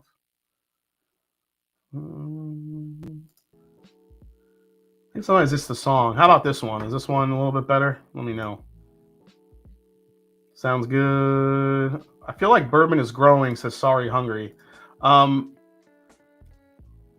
says it's humming for me, says Ken. Humming. It was fine. Oh, it was fine. Sounded good. The mic sounds fine still. All right. I'll keep it right where it is. The market is normalizing, but consumers are definitely shifting to other spirits. Yes. I agree. I think there are people shifting to now. People have been saying for years that rum is going to be the next big thing, and rum has just never really taken off. I don't think. I mean, it's gotten more attention, but I don't think it's going to get to the levels of where American whiskey is and bourbon. Tequila, I think, was the number one, competitor that is against American whiskey right now. I think tequila is the one. If someone's going to overtake bourbon, it's going to be tequila. However, I can't say I've met a lot of people that equally love bourbon and tequila. So It's kind of a it's a weird combination. I think I found maybe like 1 or 2 people that equally love bourbon and tequila the same. Yeah, there you go. Tequila. A big issue for rum is it's not regulated as bourbon, so it's highly shady. Yeah, system trend. And you could say the same thing about tequila. I know a lot of guys that when I was looking at tequila, trying to learn more about it, they said a lot of sugars are added to tequila, a lot of shit's added to rum. Where can you go? I mean, bourbon is like one of the most highly relegated like products on the planet. So where do you go? You people are like, oh, I love this tequila. Then you look at it, it's like, yeah, it's because it's literally filled with a pound of sugar. No wonder why it's so good. All right, let's go to the first one here, guys. Let's see what we got. Let's see how this goes. This should be fun. And guys, when you get a chance, you know, if you have any questions, please throw them in the chat. Steve Johnson, Jason, when did you say that you started to really get into bourbon? When would you say bourbon has grown drastically over the past few years because of network effect? I got into bourbon probably in college. So going back a ways. So 1999-ish, I was drinking Wild Turkey 101 here and there. Then in the early 2000s, I kind of dabbled into bourbon here and there. I was trying different stuff. And then as, you know, we got into the, 2010, 2011 is when I started really taking a deep dive and trying more stuff. And then my whole tasting with Booker's happened when I tried my first Booker's bourbon in like 15 or 16 or something like that. And then that's when I took a deep dive into bourbon. And then I moved here to Ohio, didn't know anyone, and then immersed myself in the whole bourbon thing. And then that's really when I kind of took off. I wish I knew more then, so I could have stocked up on Old Pappies and shit, but I didn't know enough.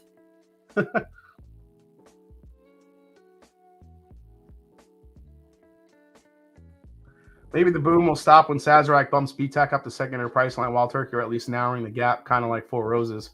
I mean, we have seen a little bit of a price increase on BTAC, but, who knows?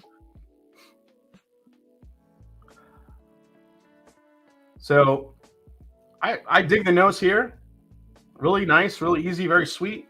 I don't really expect any of these noses to blow me away, but I'm just going to try to at least find what I think is the best nose here. Yeah, there was zero hype back then. Yep. Jason was impressing the ladies with Kentucky gentlemen. Yeah, that's right. You want to have some Kentucky gentlemen, ladies? No, the ladies I went to school with were drinking freaking Red Bull and vodkas, man. Actually, no, not Red Bull and vodkas. What were they drinking back in the day? Freaking Zima. I'm drinking Zima back in the day. Totally aging myself right now. All right, let's try the first one here.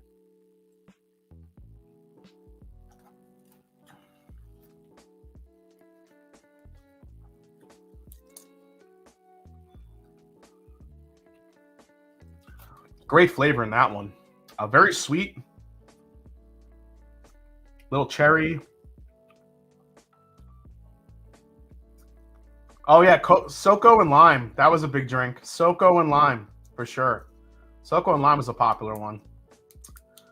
Stoli, Zima with Jolly Rancher, malt liqueur Zima, Zima cranberry, Zima the jam. But yeah, Malibu and Coke was a big one. 13 and 18 Shelby. I remember being excited when an unknown brand owner was sampling at a local store and I fell in love.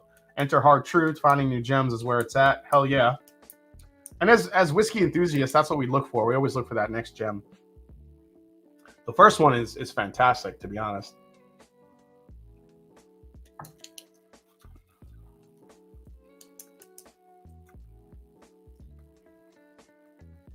Very sweet, nice little spice to it, extremely fruit forward.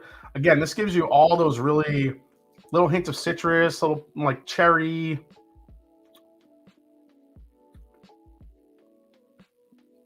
Almost grapey a little bit too. That's nice.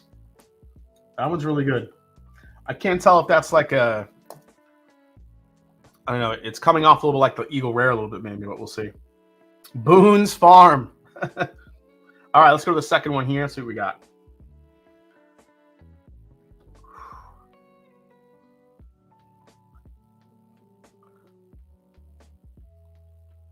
This one's definitely not as sweet on the nose here.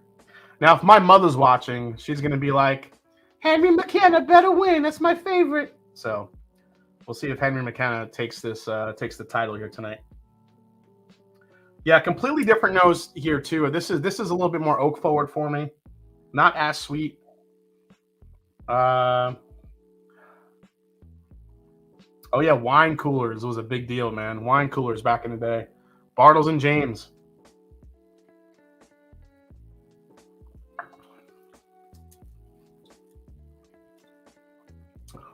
Wow. Caramel bomb on this one. A little bit of a citrus note there too, which I dig. I've gotten kind of burnt out on the grind in the last 6 months, so I started branching out to tequila and rum. Picked up my first bottle of cognac today too. Yeah, Jeff Kazia, I think Armagnac cognacs, I could definitely like do a real like I could do some damage on some good Armagnacs. You could get a really well-aged Armagnac for not that much money. I just wish they were more readily available. You just don't come across them as much. Don't forget Zima. Yeah, Doc Otis. We were also playing Slap the Bag in 2002. Jason, here's an idea. Do a blind of 5 pours, rank them, then switch the order and do it again. I think the ratings fluctuate drastically. Oh, Steve Johnson, completely right. Order plays a huge role in these blind tastings. I could not agree with you more. Red Dog. Oh my God, Red Dog. Yeah, there's some age here. This one, I feel like you could smell the 10 years in here. I mean, could it be the Knob Creek 12 years? But I feel like there's that one. I feel like I could smell the age in here. So, wow, it's my elbow. Damn. Oh, that's gonna vibrate a little bit. I just feel like I could smell the age in that one. So, man, that has some good oak, some good citrus notes there.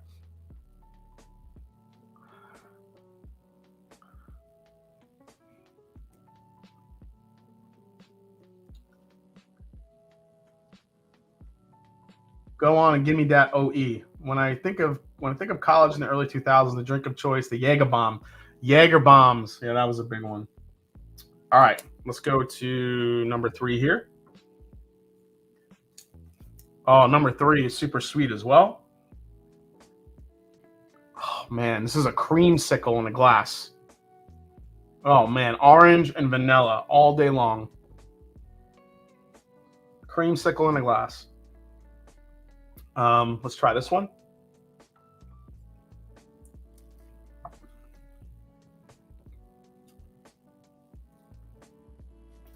Not a ton on the palate there.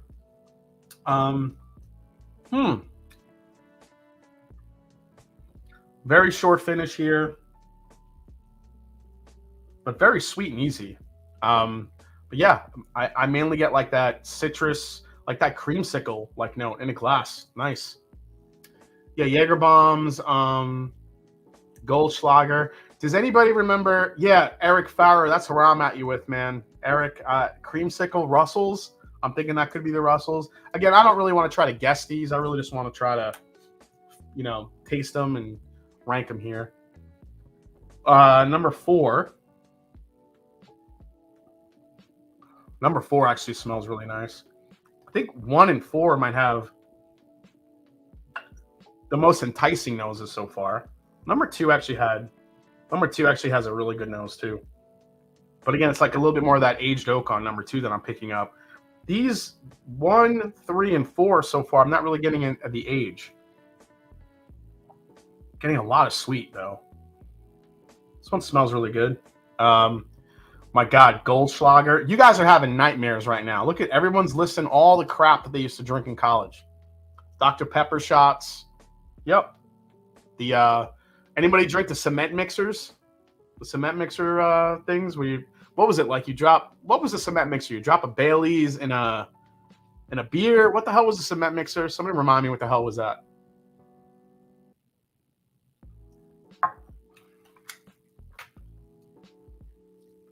Wow, this one's really light. Which one is that one? I don't know. That one came off super light.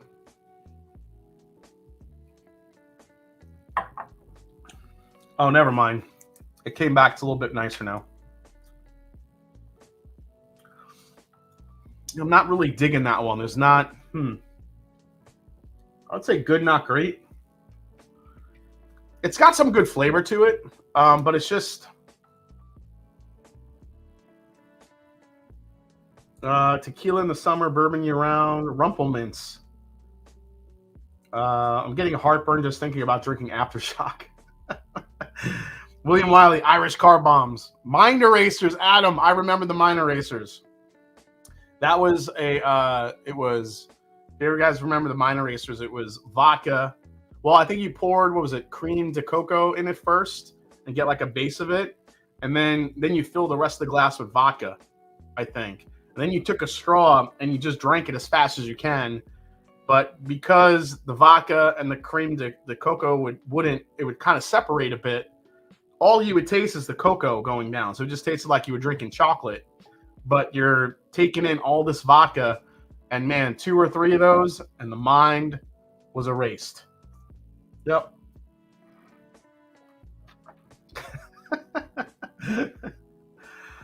Yeah, it was crazy, man. Oh my God, it was so nasty.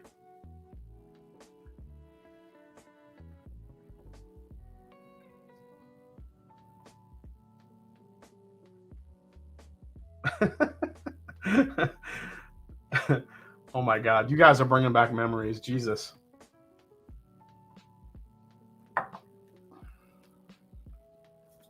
Yeah, I mean, that's solid. Nothing crazy, nothing. I don't know, this one is just like meh. It's here. It's just a solid bourbon. There's nothing really standing out. I actually think I like the first 3 over this one. All right, let's go to number 4. I'm sorry, number 5.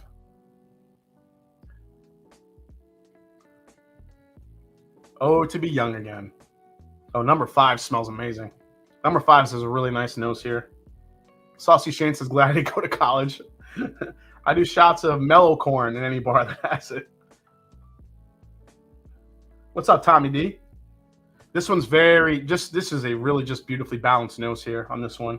It's got a lot going on.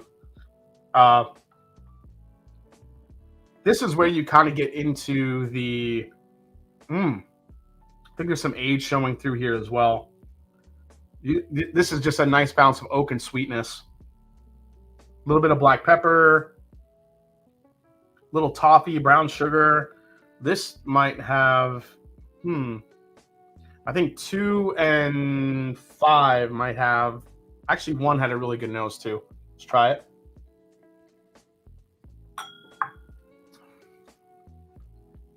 Oh, that's good. This one has a little bit more spice to it, a little bit more punch. That might be the best so far of the night. This one has the spice. It's got the balance, sweet, a little bit more caramel and toffee into this one. Probably easily the best finish out of all of them that I've had so far. And it's like an immediate experience here.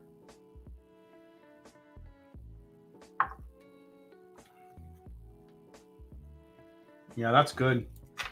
It's just a caramel bomb. That's the best way to describe it. Caramel bomb. Caramel bomba. All right. So far, letter E or number 5 or whatever the hell it is in the lead. I always do that. I got to go 1, 2, 3, 4, 5, and then 6. Because there's letters on the bottom of them, but I don't want to mix up my letters because I'll get confused. All right, last one. College shots from the Y2K era, the next M&D Patreon only stream. Yeah, good old Y2K. I remember that, man. Oh, wow. Super sweet on the nose. This is getting like a strawberry note in here. Man, that's really nice too. Oh, jungle juice. I remember people drinking that shit.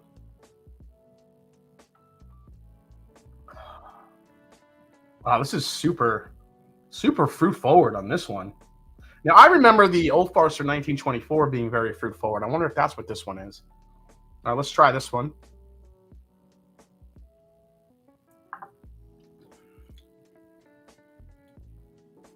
Wow, that is again. That's really. These are all actually really different. Very. This is again. We're getting into a softer type of experience here. Yeah, I didn't drink it. No content available. I did not drink that shit. That was too much. I did not drink Jungle Juice. That was not my thing. I started actually getting really into like the craft beer stuff, you know, right after college too. So I was doing like stouts and you know, all the beers.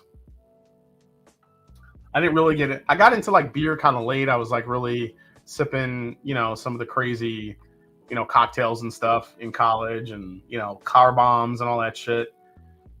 You know, and then obviously in between, I would sip like Wild Turkey, like on the rocks, which was kind of like my go-to when I didn't know what I wanted to drink. Which was interesting when you think about it today, how Wild Turkey is what I drank back then, and you know, fast forward to now, it's pretty cool when you think about that. Yep, stout belly. Let me do one more sip of this one.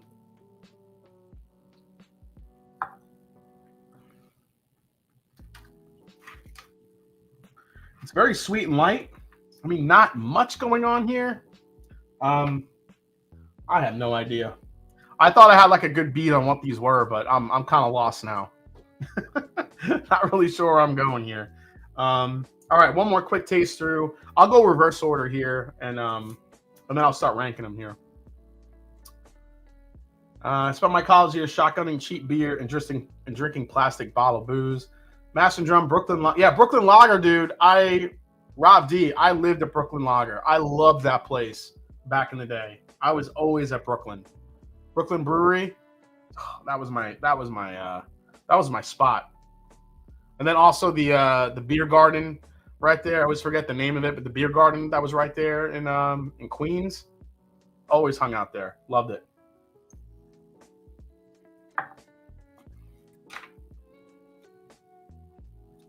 This one's getting better, man. Every time I go to it, really good flavor here. Now that I just keep sipping it, love the balance. It's soft, it's light, it's sweet, yet it does have a sneaky little finish here. That one's good. 5 was my favorite when I drank it the first time.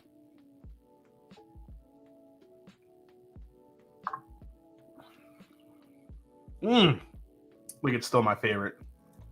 That thing is so good. That's the one. Caramel bomb, sweet, spicy, easily the best finish I think out of all of them. That one's really good. That might be the leader in the clubhouse right there. I love your mom impressions. Crack me every time. I definitely get the New York accent when you impersonate her, says Clinton Owen. Yeah, she's gonna call me. I can't believe Henry McKenna didn't win the blind flight. What the hell are you drinking, Jathan? Oh my god. But yeah, she's good like that. Oh man, this is really good too. Shit.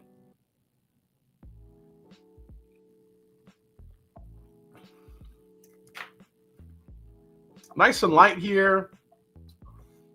Again, good flavors. Doesn't have the punch of number 5, but again, good flavors. Oh, this is going to be rough, man. Number 3.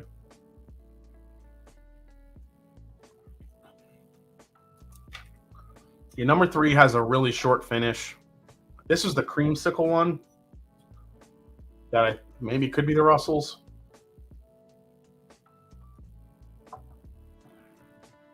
Yeah, there's just not much going on here. Coming off these 3, not a lot going on here. All right, let's go to number 2. Number 2, I really like the, oh man, this has gotten really good on the nose. That smells fantastic. I think Jason's mom should do a guest flight to find the McKenna. I did that Raging Irishman with her. I didn't do too many. I gave her 3 glasses of different stuff, all 100 proof. She found the McKenna like that. She was like, yeah, it's my McKenna. You can't fool me. And she was right. Nailed it.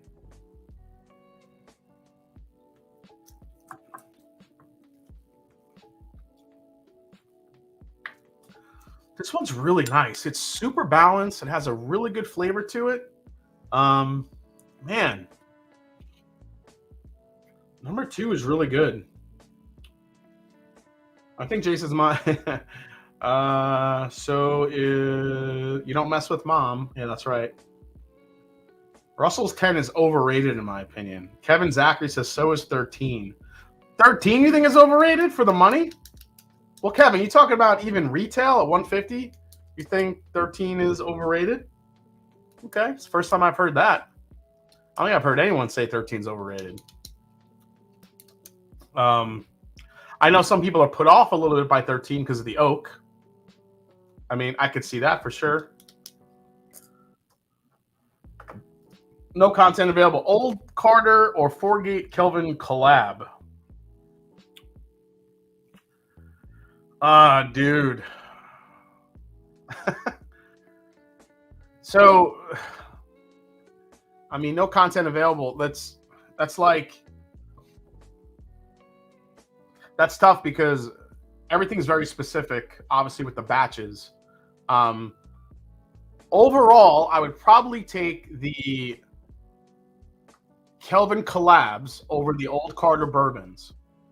However, I would probably take the Old Carter American whiskeys over most of the Kelvin collabs. If you're going to spend the money on an Old Carter, get an American whiskey. I always tell people that. The American whiskeys are delicious. The bourbons could be very hit and miss depending on the blend. The Kelvin collab, I wasn't a huge fan of the 5 last year. The 4 is really good.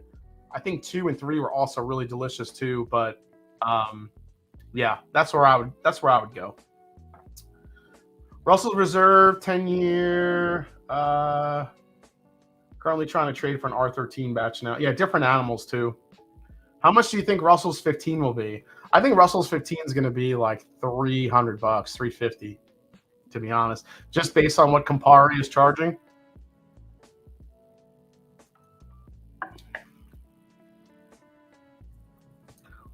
I don't know. 2 is good. 2 is, again, I'm picking up the age in that one. So that's got to either be the McKenna, the Knob Creek, or maybe even the Old Forester 1924. All right, let's go to the first one. First one is probably the sweetest.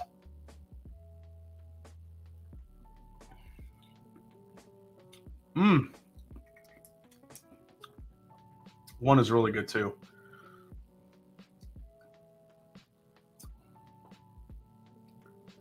Russell's Reserve 10 is what you drink if you can't find Eagle Rare. I highly recommend Penelope 15-year light whiskey, Saucy Shane. Yeah, I see what you're saying, man, but even light whiskey to me doesn't have much of a flavor differentiation. I mean, there is slightly, especially if it's finished, but if it's just straight up light whiskey, I feel like you could find a cheaper light whiskey than Penelope's. Again, I'm speaking in terms of value of other bottles that I've had for that money, says Kevin Zachary. Well, Kevin, throw some bottles out there. What bottles have you had that are of the same money value as now? Just strictly speaking, MSRP. What bottles have you had, Kevin, that give you that same thing that you think are better than Russell's for the money? And throw them in the chat. I'm curious what you got. All right, let me see if I have.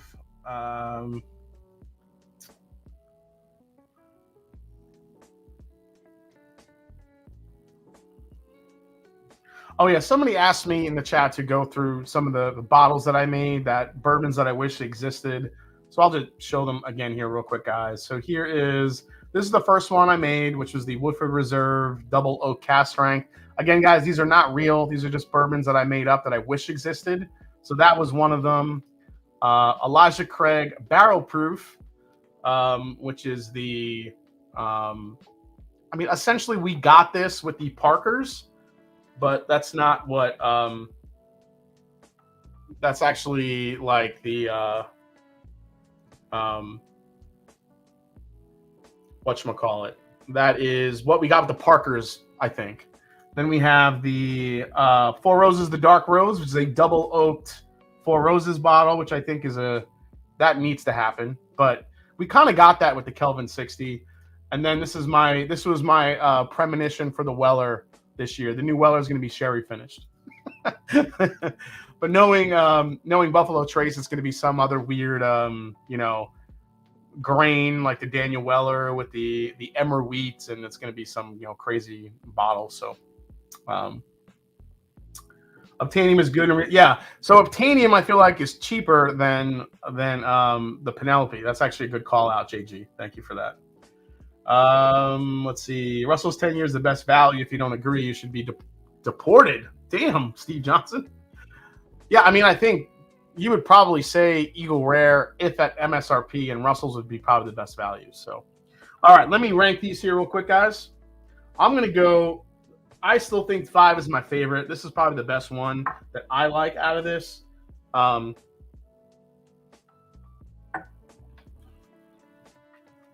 do like this one a lot.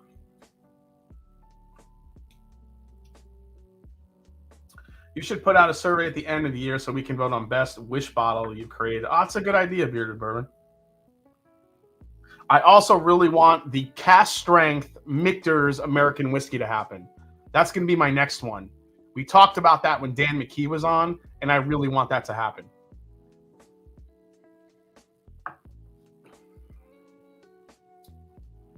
This one has some layers to it. I like it. Do I like it over A, though? I'm going to put this one first because that's kind of an easy favorite right there. Where do I even go here? Let me go with some of these here.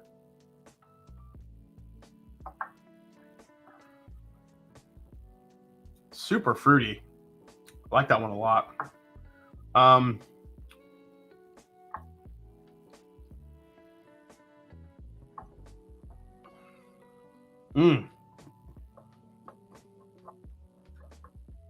Number 4 was really good.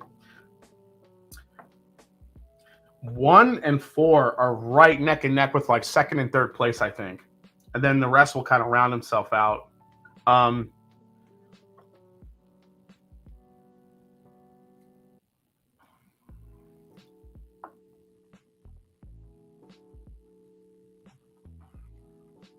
Yeah, I like that one. But I do like this one here, I think, is my third choice. And then we're just down to these 3.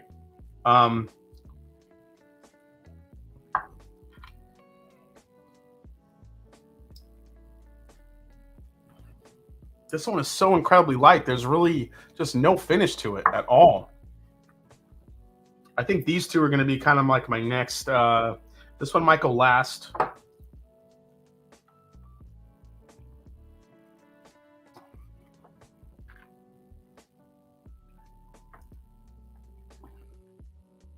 Yeah, I like that. That's my ranking right here, guys. Here we go. All right. Have a little water. Good night, JG. Let's see what we got here, folks. What time is it? Oh, shit, 10:58. Damn. All right, let's find out what we got in this blind tasting. Let's see how the 1924 did. Is it really worth it? Should you skip it? What should you pay for it? Final rankings. Last place goes to letter C, which is unfortunately the Russell's 10-year. That was the creamsicle short finish one. When I was tasting it and called it out, that could be the Russell's. I forgot who said it, but in the chat, you were right. That could be the Russell's 10-year, and that's what it was. Russell's 10-year gets last place. Second to last place goes to letter F, which belongs to none other than Eagle Rare. Eagle Rare gets second to last, which is interesting. But, I mean, guys, if you think about it, these are both 90 proof. So I think that maybe played a small factor in it.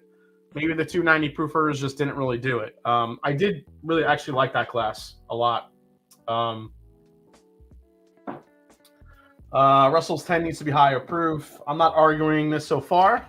Boo him. Makes sense. The lower proof ones went last. Yeah, I mean, it does make sense. All right, let's go fourth. Fourth goes to letter D, which is Letter D is the Old Forester 1924. 1924 gets fourth place in this blind. That's crazy because the Old Forester 1897 is in here, which is their bottled and bond, the regular bottle and bond. Yeah, I'm not sure how I feel about that. All right, third place goes to letter B, which is the Old Forester 1897. Letter A, you got to be kidding me.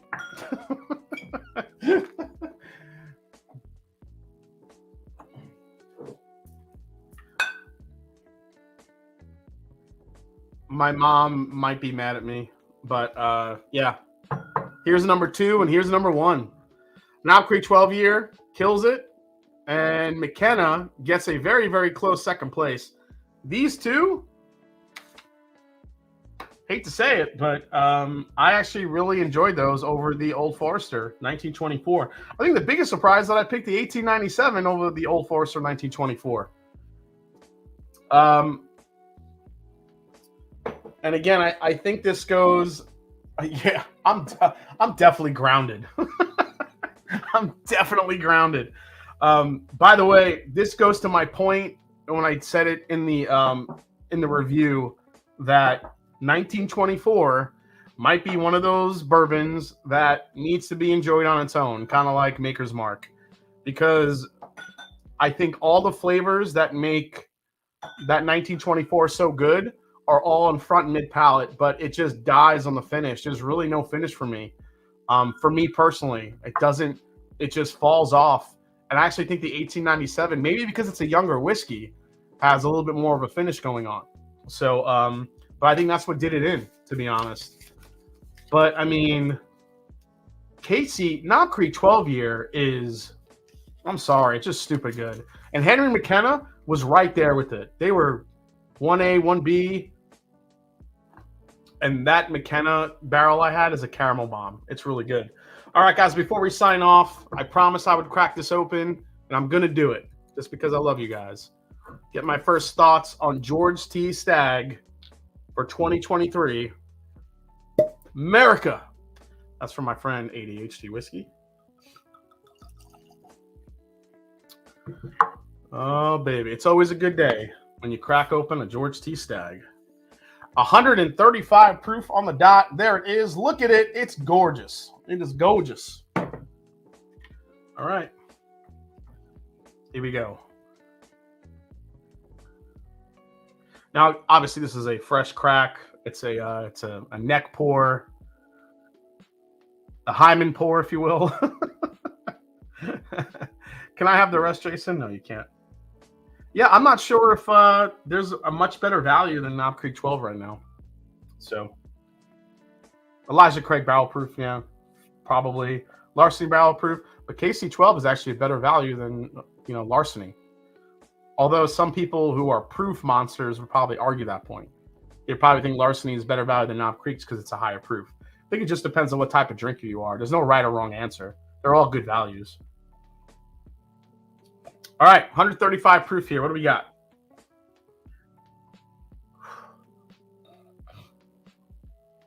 Oh, man, it's that cherry candy.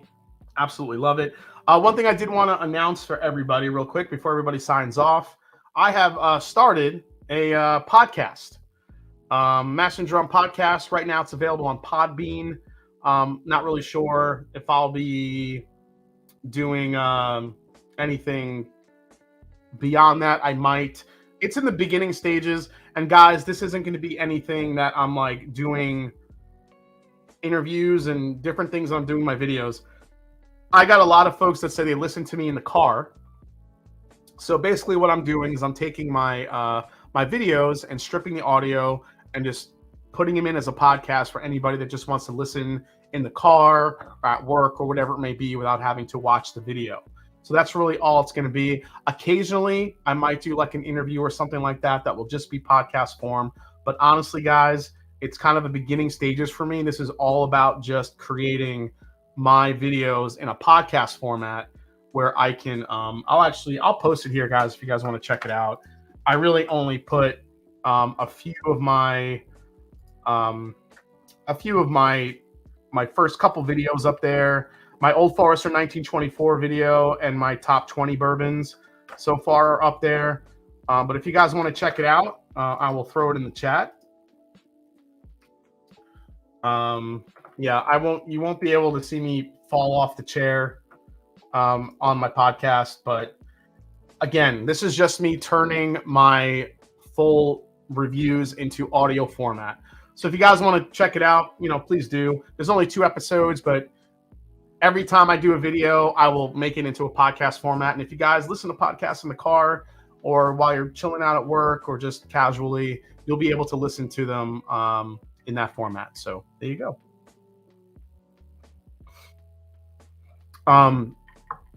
I really am excited for the podcast once we start getting I start having these conversations with master distillers and stuff like that. So all of those I will probably turn into podcasts, and you guys will get to listen to those again, like the one with Dan McKee, the one I did with maybe the one I did with Jackie Zykin. Just I don't know. I'm just trying to figure it all out. It's a lot. So yeah, I need more on my plate right now.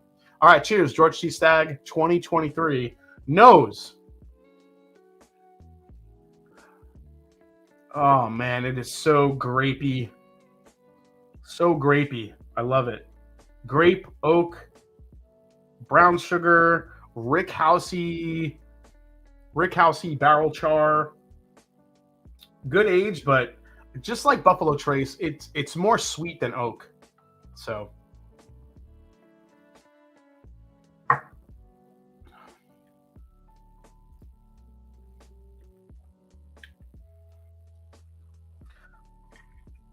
I mean, there's nothing really bad about it. It's a George T. Stagg. I'll probably do a full review on this one, guys. I'll kind of take a deep dive into it. First impressions are, I probably had George T. Staggs that are close to this, maybe a little bit better than this one, but still a damn good bottle.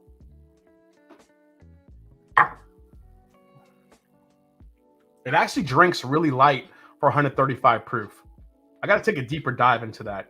All right, guys. Cheers. Thanks for hanging out tonight. Love all of you. I will keep you posted on when the finals are for Blennageddon.